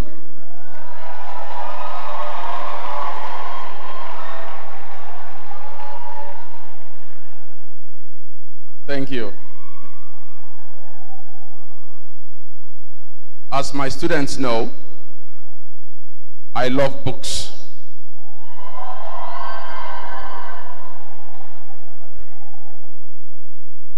I love books because the founder, Afe Babalola, is the Bamofi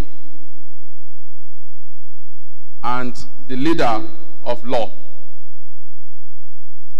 When we see him, we are motivated to learn more about law. And so, it is not a mere coincidence that this institution is not only known for its world-class infrastructure, its planetarium, its world-class teaching hospital, its world-class Abwad Inn, and the rest of the modern-day infrastructure that you find here. But today, we also want to show off our brain power. At Abuad, we produce first-class scholarship.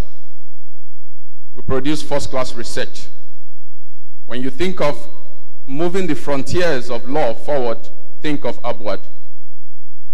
Here, our professors conduct research tirelessly, all with the aim of moving the frontiers of law forward. Here you will find the most talented professors in all fields. You would also find the youngest and brightest professors as well here. Our professors are entrepreneurs of the brain. Today we're going to launch one of the fruits of such scholarship. The modern day law of thoughts, a kaleidoscopic perspective. By far, one of the largest and the most exhaustive compendium of law in the area of thought.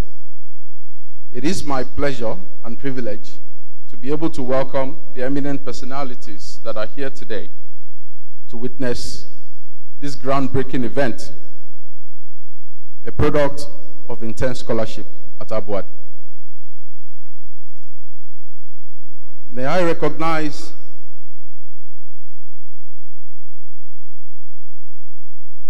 the presence of the Honorable Attorney General and Commissioner for Justice of Ondo State, Adekola Olaoye, Leonard Sikh, Senior Advocate of Nigeria.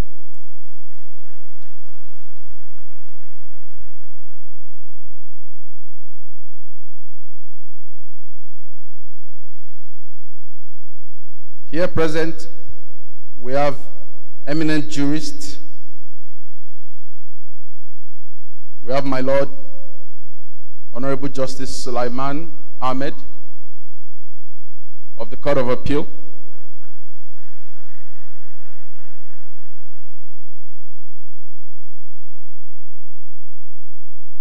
We have my Lord, Justice Amar Barker of the Court of Appeal. We have Chief Sir Cletus Ibetu, the chairman of Ibetu Group of Companies. And as we go on, I would recognize the other important people that have come here to witness this groundbreaking event.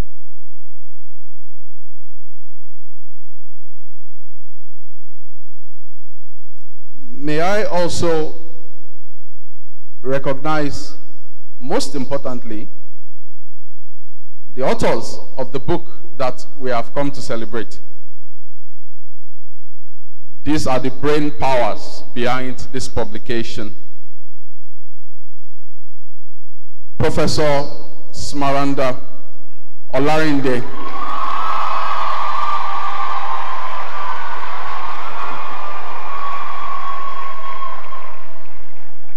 erudite scholar and a path-breaking scholar in the field of family law, health law, and modern-day thoughts. She is full of energy. She combines her scholarship with administration as well. As you know, she's the brain behind the rapid success of the College of Law at Abuad. Thank you, Professor Olarinde.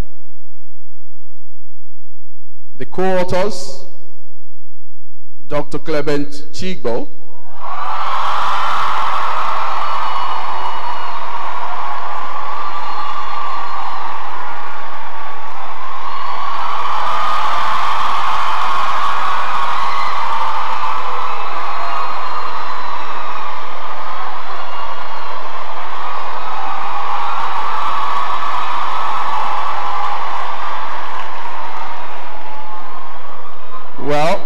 as we say in law, it is res ipsa loquitur, it speaks for itself. Well loved by his students, Dr. Chigbo is well traveled. He has practiced law in virtually all Commonwealth jurisdictions.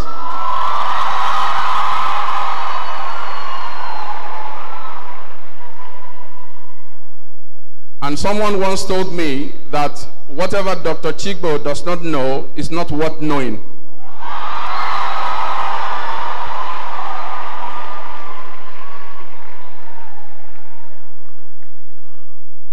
And the third co-author, Dr. Nnamdi Ikpeze.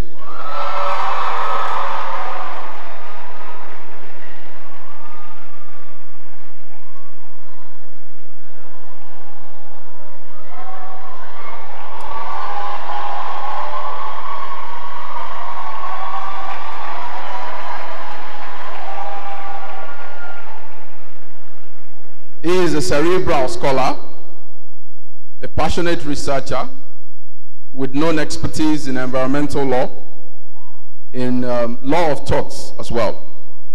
Thank you for your efforts, and without wasting your time, may I call on the chairman to give us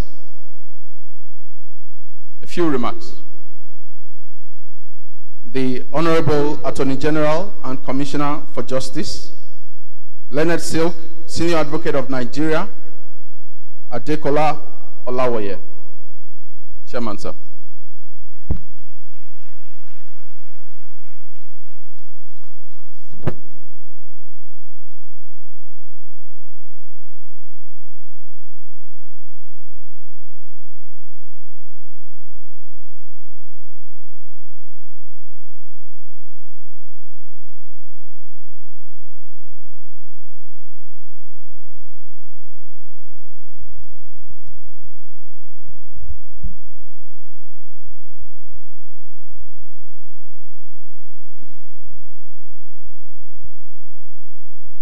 The founder of this great university, Ààrẹ Anyeye Ààrẹ Afe Babalola SCN. My lords, temporal and spiritual, the distinguished guests, the chancellor of this university, the bursar, the registrar, all dignitaries that are here present, I extend my deference.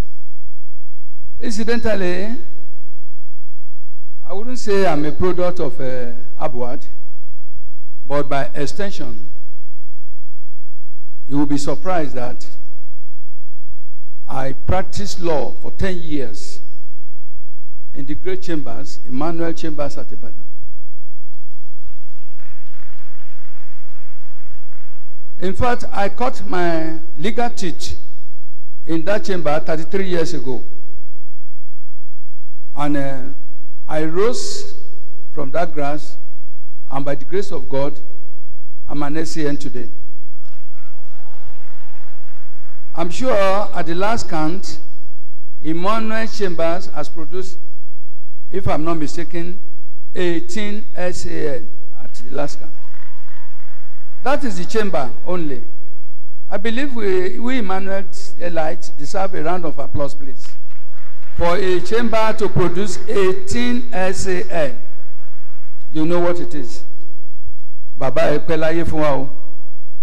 And when my Lord, or my model, left Ibadan to found this university, I know one thing about Afe Babalola is that whatever he touches becomes a mitre gold. He has done so in law, and you can see this kind of university. You will see, you will agree with me, that in the next few years, Afe Babalola University will be a world class in outside Africa. And you have seen it gradually. Baba and Yeye, I thank you all for giving us the opportunity, particularly me. And when I started my practice in 1986, I had a thought that only the children and world of who is who can have the opportunity of practicing in Afe Babalola's chamber. I just went to him. It was on the 10th of February, 1987. I got there, I greeted him. Young man, where are you? Where you come from? But the way you dress, you look like a lawyer. I said, yes. I said, I've come here just to tell you that I love this chamber, but I don't have the pedigree that can qualify me to come and practice law. He left a book that I was reading. He said, come and sit down. Who are you? I said, I'm Adekola Olawoye. I've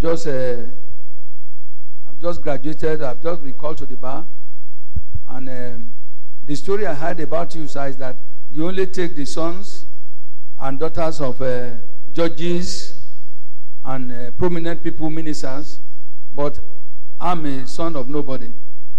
In fact, my father was no more. He's a carpenter. And my mother is a stark illiterate. So I don't know how I can fix into this chamber. He asked me a question. Can you tell me your educational background? I told him. He said, you say, Omo Atero for near. He said, I never had the opportunity of seeing the 4 walls of a secondary school. At modern school, I came to Ibadan and I started reading on my own until I got to the height I am today. So for what you have said, he called one Ghanaian who was the secretary. I've forgotten his name now. Take this man downstairs and give him a room, an office there. That was why I was lucky. What you have called me in for today, incidentally, I came here on the instruction of my governor to represent him at this book launch. Arakunrin Oluwarotimi Odunayo Akeredolu SCN. In fact, when he got the invitation, he was excited. And I will apologize on his behalf that for some state matters, he would have loved to come here personally and even to see Are and at least inspect all this magnificent edifice that he has put up. A single man to have done this one to humanity, to progress, to youths, and develop all of us like this deserves a standing ovation. Please, gentlemen, give him. I want everybody to stand up and clap loudly for this great man, this icon. God Almighty will preserve your life for more years to come. Behind every successful man, there's a woman, and that is Yeye Are. Incidentally, is my mother, and we are from a local town called Owo in Ondo State. Thank you, man. Sit down, everybody. For a book to come to Abuad, I know it must have gotten some baptism. From the list of the authors and co-authors, I know we are going to enjoy ourselves. I won't say more than this until it comes to the launching. I'm going to pick many copies home to my ministry and for the governor himself, because that is the instruction he gave me, that I should pick some and pay some robust amount of money. I won't mention it now. Thank you very much.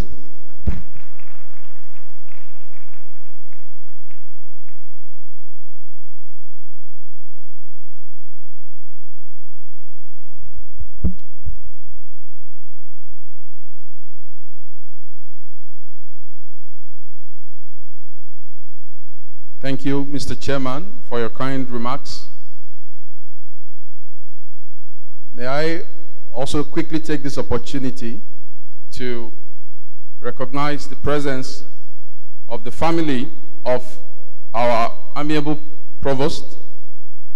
Our husband is right here.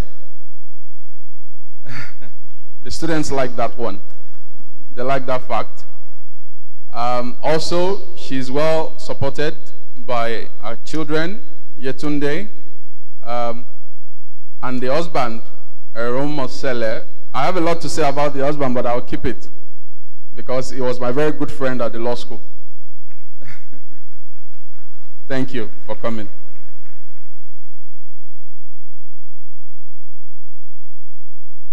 Now, we'll move to the book review.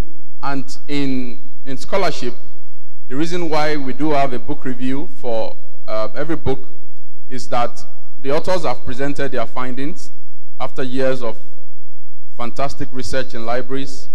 But then, for you to believe that whatever they've done is indeed accurate, there is normally a high-ranking scholar in the field who will be invited to give comments after reading the book. If the reviewer feels, well, the book is good, he will say so.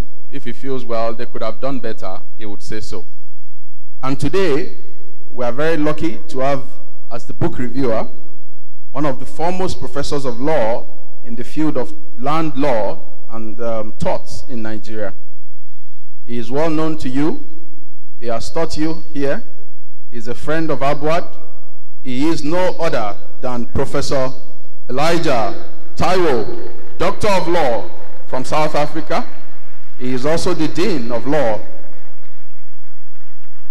at, I believe, the Ondo State University, if I'm right. Adekunle Ajasin University. Very well. Yes.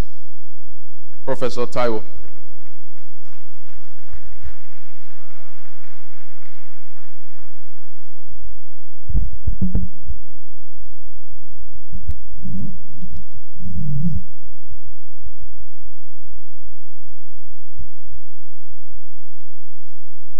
Good afternoon, everybody.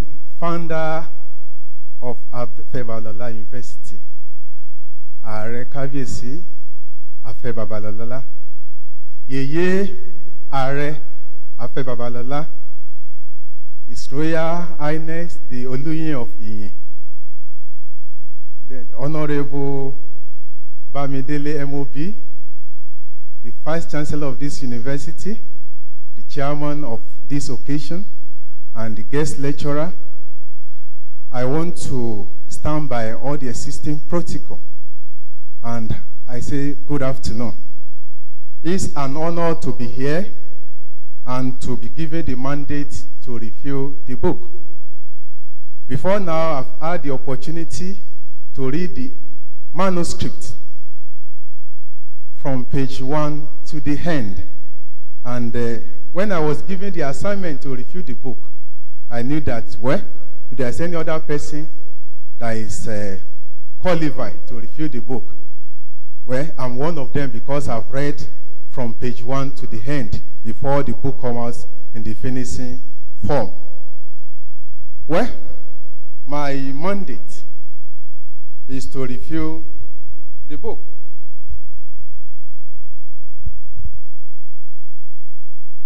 The publication of the book titled The Modern Law of Thought, a kaleidoscopic perspective, is a great accomplishment to education sector, intellectual community, and the legal profession in general.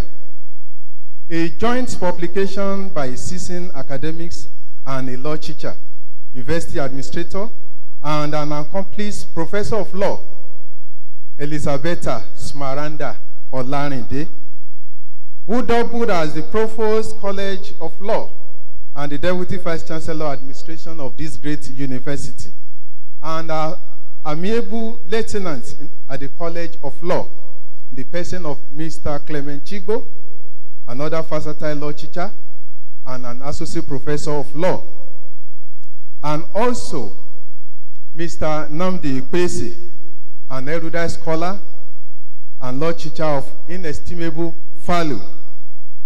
Having worked with these great authors in this great university, I'm comfortable and I'm in a position to review this book.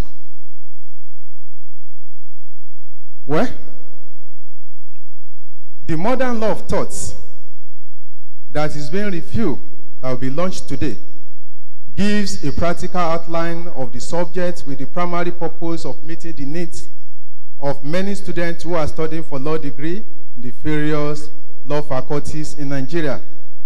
Notwithstanding that the book is designed primarily for law students, However, law teachers, legal practitioners, as well as curious general reader interested in having knowledge in the law of thoughts will equally find the book very helpful and handy.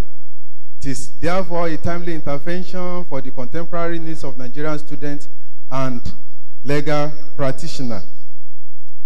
It should be pointed out that the law of thought is a subject that is stimulating and challenging. As such, it has attracted to itself the reputation of being a very dry and complex subject. Given this, many students often approach it with trepidation and fear.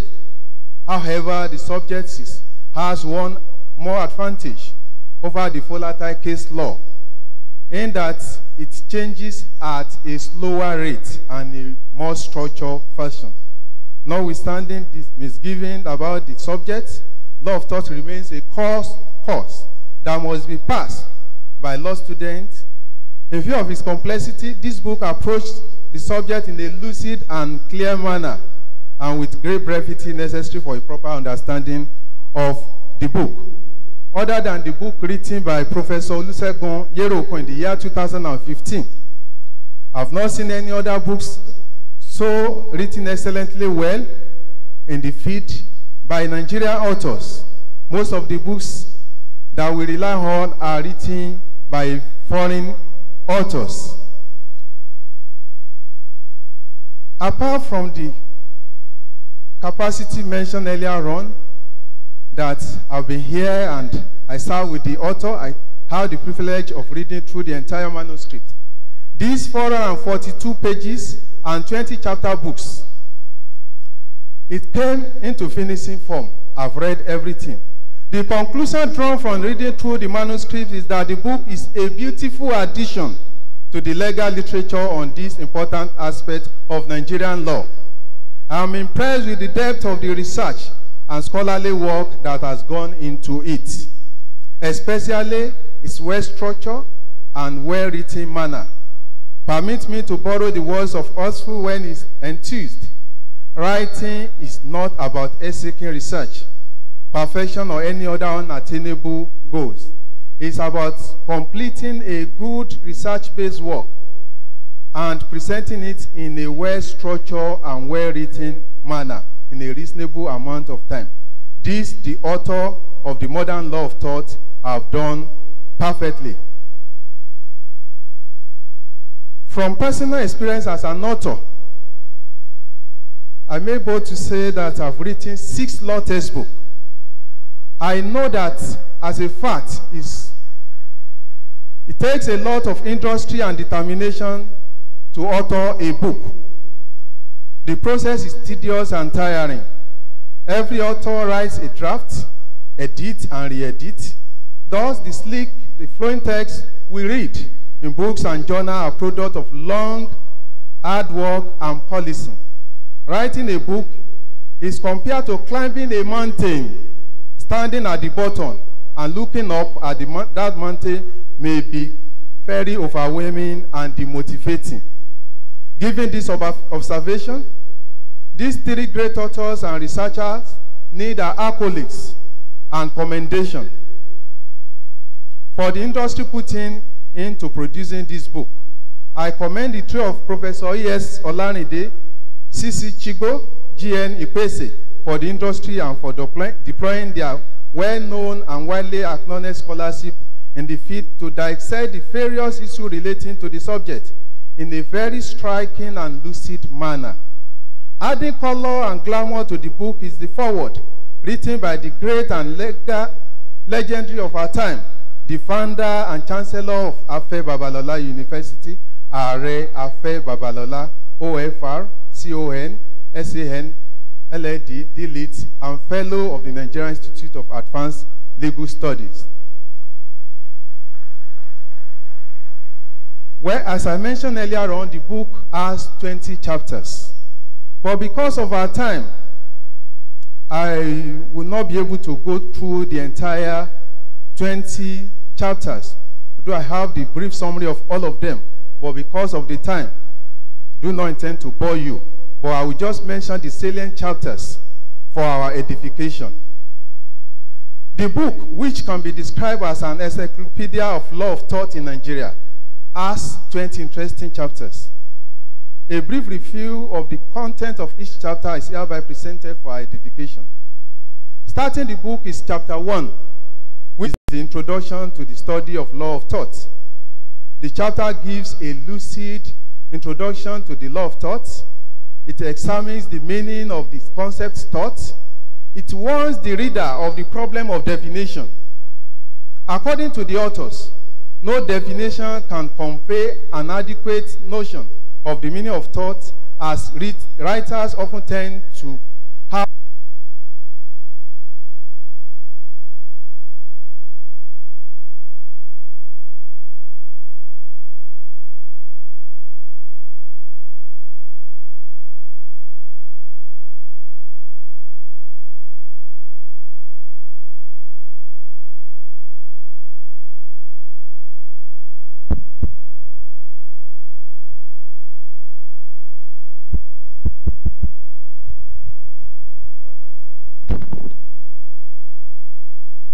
Thank you.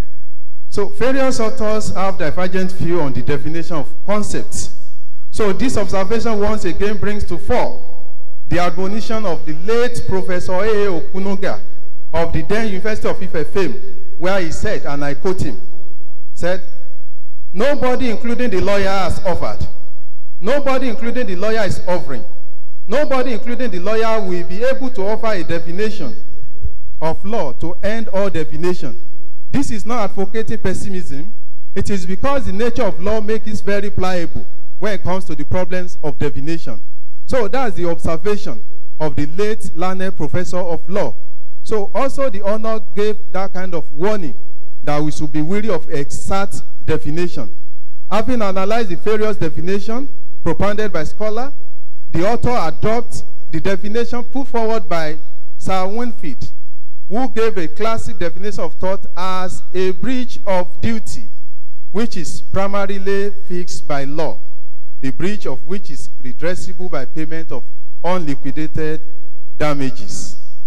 Having said that at respect of chapter 1, chapter 2 discusses negligence, which is considered as the most important modern tort.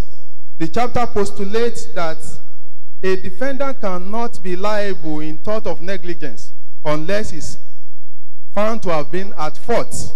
It presupposes that defendant's conduct must have been dropped below the standard set by law.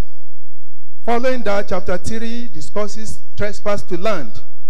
The chapter gives the meaning by submitting that trespass to land is a branch of tort primarily concerned with intervention of prevention of interference with the possession of land. It is a direct and unjustified interference with possession of land by a person who can show better right to the possession over the land. It is actionable per se, that is, without any proof of damage. This tort of trespass to land seeks to protect the plaintiff's interest in the peaceful enjoyment of his property. The chapter also considers the element of trespass to land, numbers of defenses to torts of trespass, as well as the available remedy against defendant who has committed a trespass. In the same vein, chapter 4 discusses trespass to person, and the most important form of trespass to person, as explained in the chapter, assault, battery, and false imprisonment. Private nuisance is the focus of chapter 5. The chapter set out by stating that nuisance is basically the concern with unreasonable interference with the person's use or enjoyment of his land, or some rights connected with the land.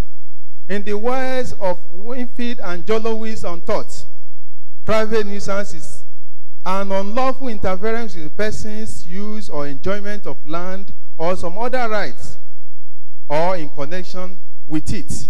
Of particular interest in this chapter is the concept of abnormal sensitivity. By this, it states that a man cannot increase his neighbor's liability merely because he put the land in some special use. Another interesting concept discussed in the chapter is the character of neighborhood. which says that what amount to a nuisance varies from one location to the other. For instance, what will be a nuisance in Victoria Island or Ikoyi, Lagos, will not necessarily be so in Osodi, the same Lagos state. Chapter 6 discusses rules in Rylands and Fletcher. The rules stipulate that anyone who is in charge of non-natural use of land and accumulate thereon for his own purpose anything likely to cause mischief is liable. So a variety of things that are likely to cause mischief include water, electricity, explosion, oil, vibration, and so on and so forth. Chapter 7 deals with occupiers' liability, while chapter 8 focuses on the law thought of deceit. Chapter 9 focuses on defamation. And this chapter in particular brings to fore the tension between thought of defamation as well as the individual constitutional right to freedom of expression. The chapter tries as much as possible to settle the tension and to balance it. Chapter 10 discusses the doctrine of vicarious liability. 11 is on invasion of privacy. This also centers on freedom of expression and rights to privacy as well. And the chapter went on to examine the provision of Article 8 of the European Convention of Human Rights. Chapter 12 focuses on malicious prosecution. Malicious prosecution. And chapter 13 on malicious falsehood. Chapter 14 is on economic thought. This on economic thought, while chapter 15 focuses on passing off. Chapter 16, we have the animal liability. Chapter 17 focus on product liability. Chapter 18, employer's liability. While chapter 19 discusses insurance and tortious liability. The last chapter discusses defenses and remedies. That's chapter 20. Discusses defenses and remedy. The various remedies and various defenses available in the law of thought. I must mention certain features in respect of this book, having gone through the whole chapter. The book has made a significant contribution to knowledge in the areas of law of thought. It is the first of its kind in the country in its uniqueness, style of presentation, comprehensiveness, and its approach to detail. No doubt, the issues discussed by the authors are too broad that functionary readers wonder if there is any relationship or nexus between most of the concepts discussed. But excellent analysis of the link between what could be considered as fragmented issues in the book clear air of ambiguity and complexity. Another unique feature of this book is that it provides practice questions at the end of each chapter. In addition, the book gives a list of recommended materials for consultation and further reading. It also gives a kind of revision checklist, essential points or outcome that students should know at the end of each chapter. Above all, the book is written in simple, fluid, and accessible prose that make easy reading to all, including non-lawyer. The book provides a fairly comprehensive treatment of all topics, which have over the year been brought under the heading of the law of thought. The author have also attempted to cut down the size of each chapter into smaller and more manageable units in a way that allows both teacher and students to focus quickly on the relevant topic for discussion. The book is prepared in such a way that helps students studying law thought to identify the relevant law and principle and how to apply them to factual situations. Having pointed out the positive aspect of the book, I should balance it because the book might not be, this presentation might not be complete unless I point out some few observations that the author may need to address their mind to when having the second edition. It is noticed that the book gives recommendation at the end of some of its chapters. Although it may not sound as a bad thing to do to give recommendation, however, it is an unconventional approach regarding a textbook. The approach is that of an article or a commissioned paper rather than a textbook. Another issue regarding the book is that some of the chapters are too wordy, making the affected chapter tiring for students to browse quickly in case of examination. Some of these chapters tend to be a reference material than studying guide, contrary to what the author presented the book to be at the start of the book. Further on this, though the author relies on many interesting cases supporting their points in the book, however, I noticed that more than half of the cases relied on were foreign cases, which also barely the aims postulated by the author. Notwithstanding the minor shortcomings mentions herein, the book is a good addition to literature on the law of thought in Nigeria and will make an interesting reading to all, especially law students, law lecturers, and researchers. The book is recommended to everyone. Ladies and gentlemen, it is with great honor that I present to everybody here the Modern Law of Thought, a kaleidoscopic perspective, the latest book on the subject. Thank you all for listening. Thank you, sir.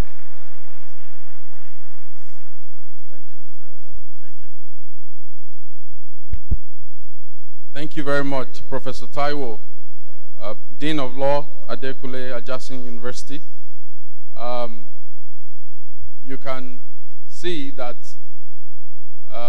the reviewer has largely recommended this book as fit for purpose, as substantial, and has provided path-breaking insight into this area of law. I congratulate the authors for earning the trust of the eminent Professor of Law, Professor Taiwo. And without wasting further time, if I have the permission of the founder, Are Afe Babalola, the Yeye Are, the Vice Chancellor of Abuad, the Registrar, Abuad, the Bossa, and all other principal officers of this world-class university. It is time to unveil the book. Since the Professor of Law, Professor Taiwo, has given us the go-ahead, may I invite Mrs. Uju Ifejika to unveil, unwrap, and bring out the latest addition to Law of Thoughts in Nigeria. Mrs. Uju.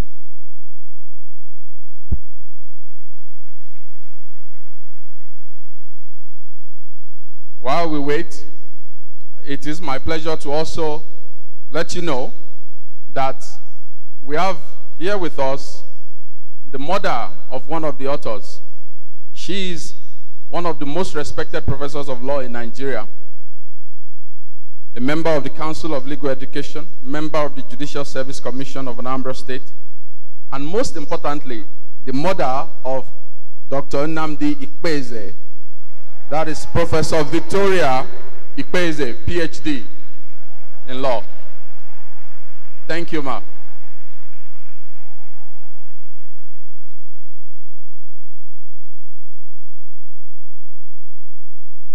Yes.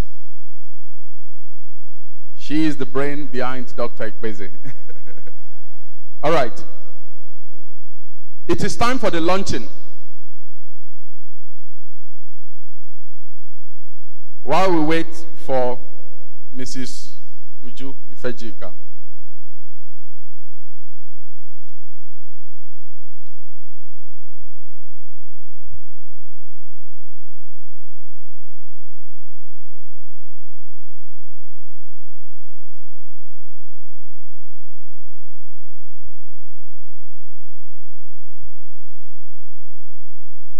have better news. We are delighted that the Yeye Are and the mother of Abuad has decided graciously to unveil the book. Please join me and welcome Yeye Are.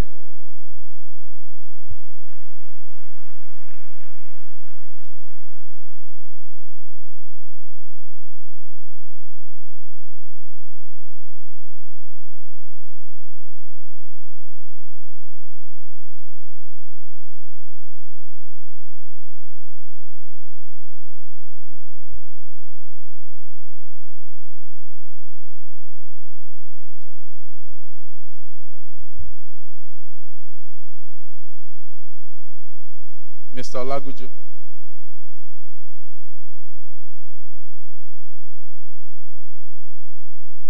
Mr. Olaguju? Who is that?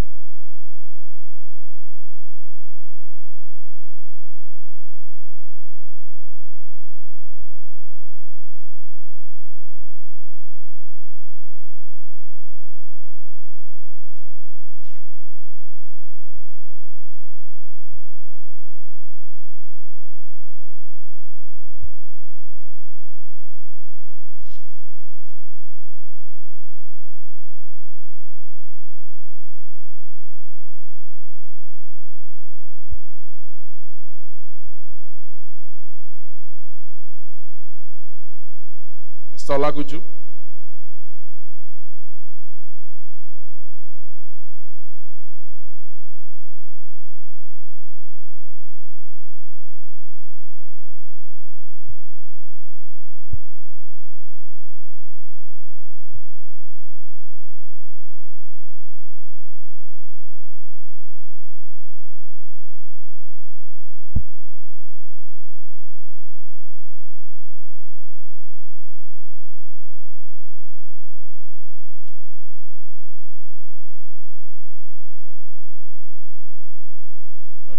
Professor Ikpeize, please join us, ma.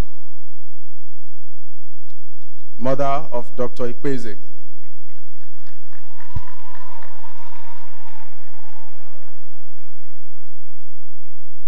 Yetunde Erumosele.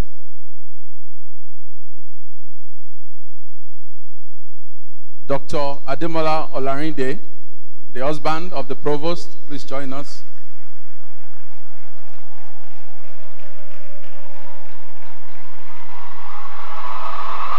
Wow.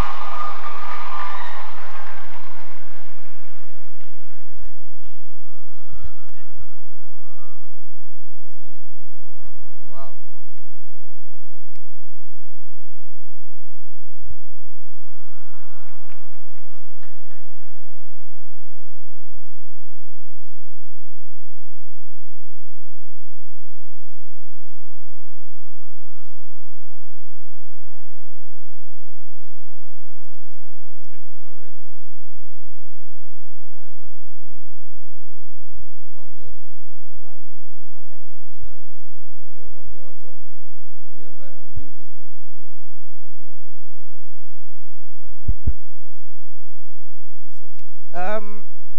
Can we have some quiet, please?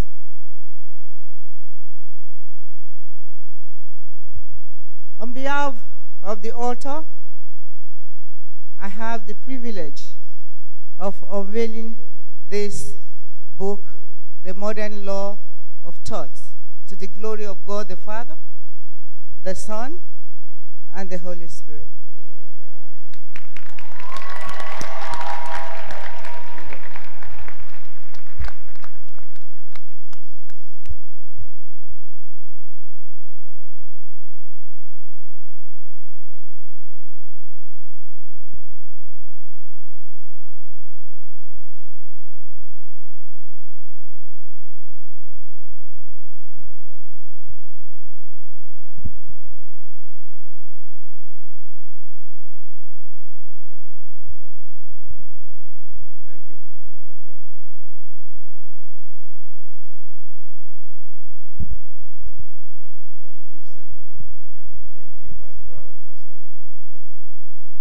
I guess as the chairman taught us today, this is the right time to bring out the song. Come and see Afe Babalola wonder. Come and see.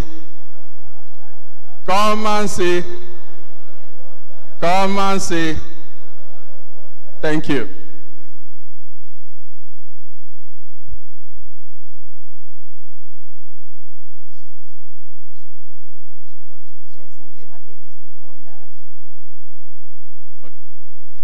Now, we have the book with us. It is beautiful, it is detailed, and it has been recommended by Professor Taiwo. May I invite the invited guests and those of us that have come from far and wide to launch this book. Now is the time to do so.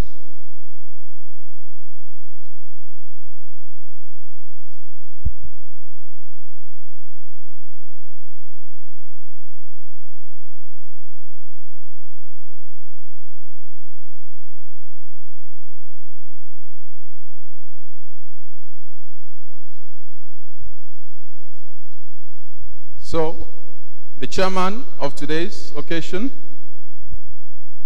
the Honorable Attorney General of Ondo State, Leonard Silk, he will start by launching the book. Sir. Thank you very much. We've heard what this book contains. Rich knowledge in the law of thoughts. We are starting the launching by calling all former students of this great university, and they will be led by a great, what will I call him now? Will I call him legal luminary or icon? Whatever I call him, I think sticks squarely on him. They were my students at University of Ibadan. Okay. My own students, Professor Larry, the students at University of Attorney Generals and judges. I've been directed that the former students of the Vice Chancellor from the University of Ibadan who are here present should please come out and launch this book. Former Attorney Generals, and even those that has passed through Abuad or Emmanuelites, that's how we call ourselves. We have many of us here, and we have the senior Silk and his amiable wife. I'm talking of Mr. Olanipekun SAN. Please come over. Your attention, Adenipekun SAN, and your amiable wife, please. These are erudite scholars and that have been leading Emmanuel, and I'm happy to be one of the Emmanuelites. So please come over, come and set the ball rolling before we follow you. You are a very senior learned Sikh. Please, sir, over to you.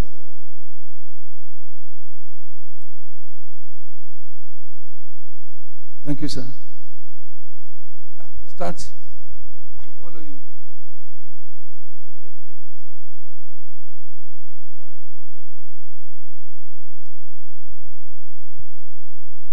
My mentor and the founder of this great university and the principal partner, Afe Babalola and Co., and Mama Yeyare, all other protocols duly observed. There can never be a better time to launch this book than now that we are celebrating the College of Law with what the graduate did in the Nigerian Law School. It's a very good time to do this. I'm part of this project, and I will be ready to support at any time. I will be buying this, whatever 1 million naira can buy, I want to buy it.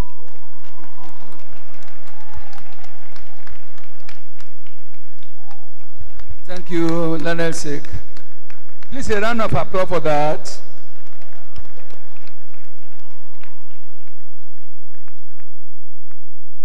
As the chairman, and with the instruction of my governor, my mentor is here, Ayeyare. I'm taking 10 copies of this book for 500,000 naira.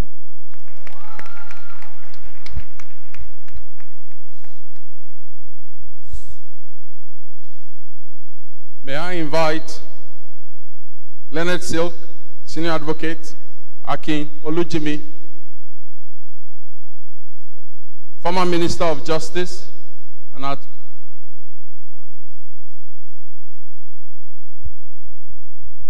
Mr. Akin Olujimi, former Minister of Justice.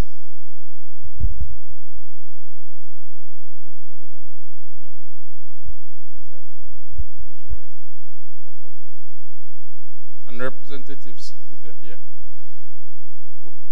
We are also lucky that our guest lecturer, Mr. John Momo, is moved and he has graciously agreed to launch the book.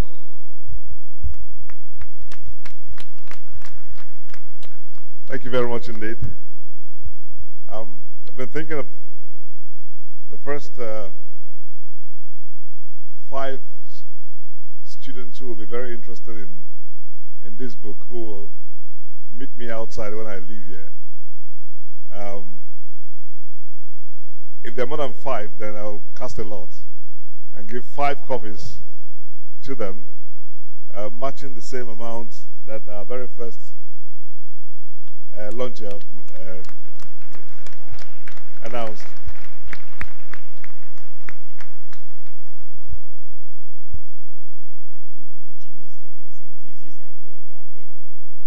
The representatives of Mr. Akin Olujimi, former Minister of Justice, if you're here, the representatives, please come forward. Thank you very much, Mr. John Momo, for your kindness. We appreciate that. A round of applause for him, please. Thank you, sir. Chief Sir Cletus Ibeto, Chairman of Ibeto Group of Companies, and his representatives, if you're here. Chief Gabriel Chukuma, Chief Ngunadi Ngobros,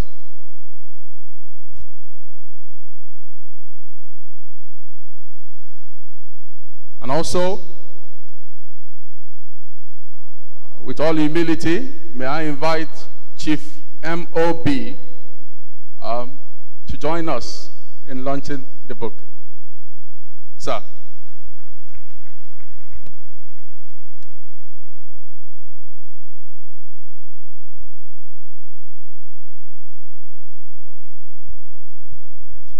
Well,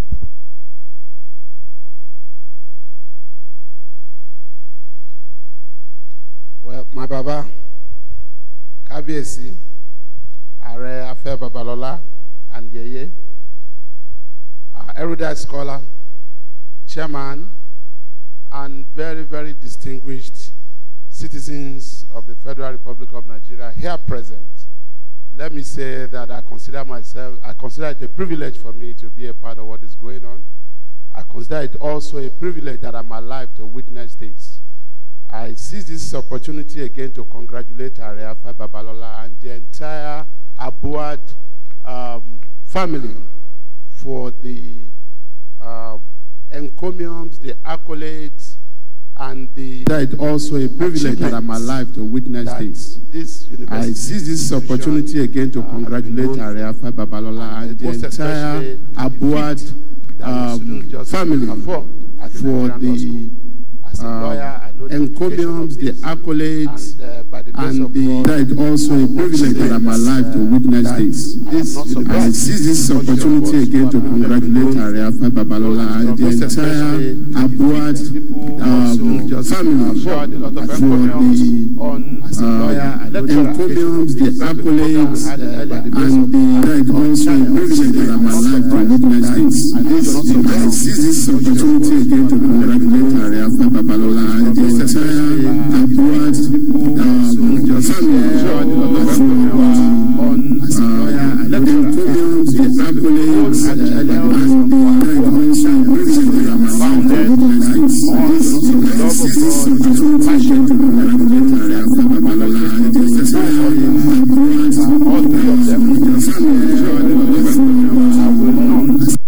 Make a pledge.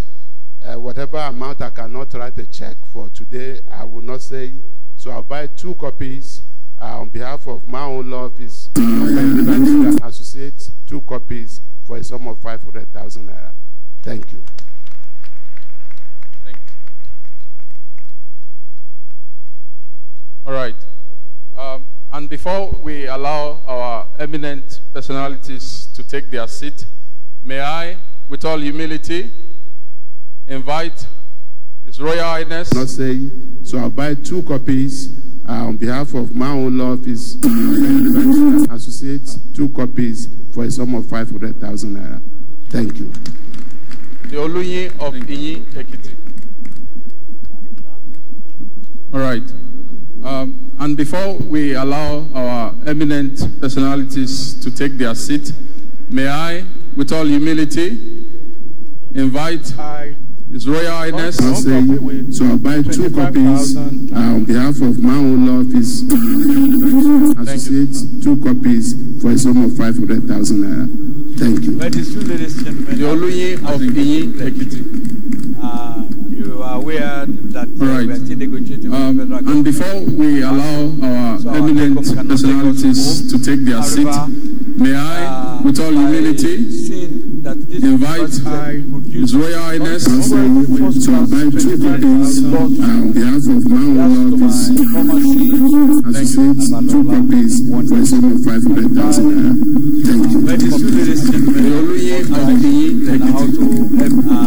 you are aware that we are still negotiating with the federal government. And before we allow our eminent personalities to take their seat, may I, with all humility, I have seen that this invite His Royal Highness. So I'll buy 2 copies on behalf of my own office and associates, 2 copies for a sum of 500,000 naira.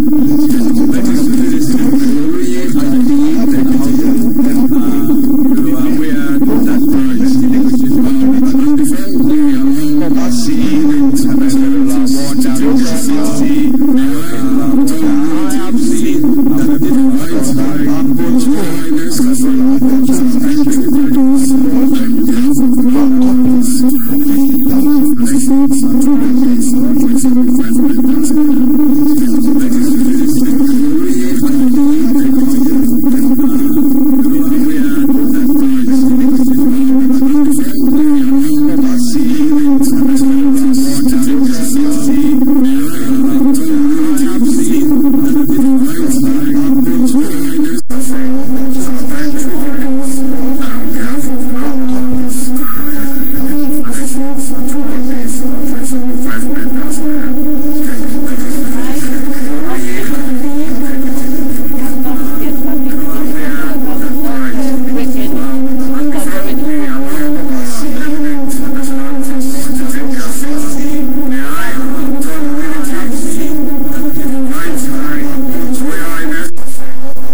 Dr. Babalola.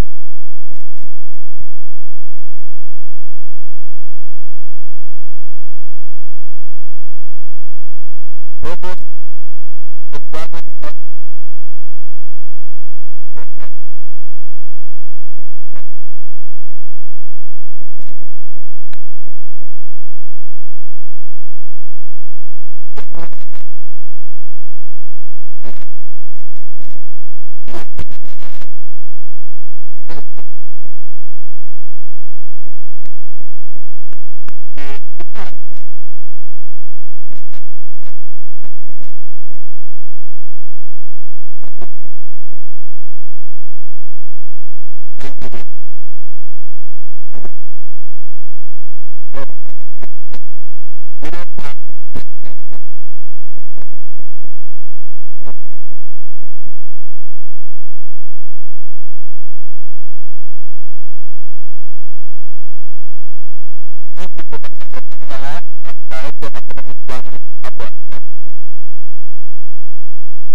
Director of ICT, Dr. Ado-Ekiti.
afternoon. Hello, Afe Babalola. Afe Babalola. Now, Father, the opening of all of our protocols are observed. My Lord Chief Judge of Justice Ado-Ekiti sends his best wishes and congratulatory message for the authors of this book. My Lord has directed that I launch this book with a modest sum of 100,000 naira. And my Lord has made a firm commitment to making the detailed arrangement for the purchase of 10 million more copies of this book. For our Lord, for our judges, for our magistrates, wishes, and for our library. And congratulatory message for the authors of this book. Thank you very much and good afternoon. My Lord has directed that I launch this book now with a modest sum of 100,000 naira. And my Lord has made a firm commitment. As you all know, he has written over 20 books. And each chapter of this 20 chapter book represents each book that Are himself has written. He is a man that you already know. The leader of this university, the leader of the legal profession in Nigeria, a recipient of many awards, including the Honorable Doctorate of England. Afe Babalola, Senior Advocate, OFR, Fellow of the Nigerian Institute of Advanced Legal Studies.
Professor Ipeze. Thank you so much. A round of applause for Professor Ipeze.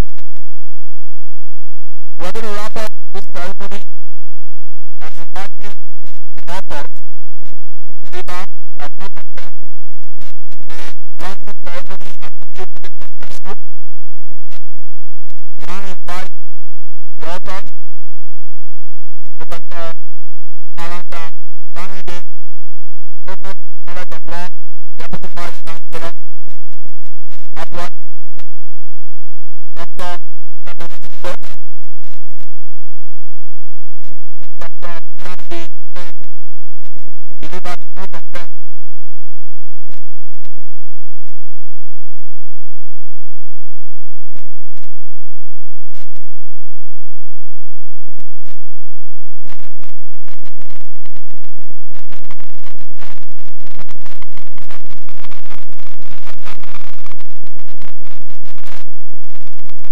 Dr. UPC.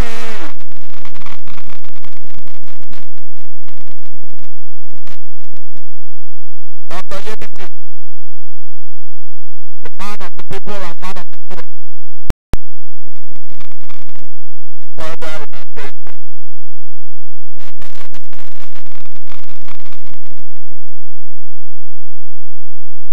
Well, first of all, I want to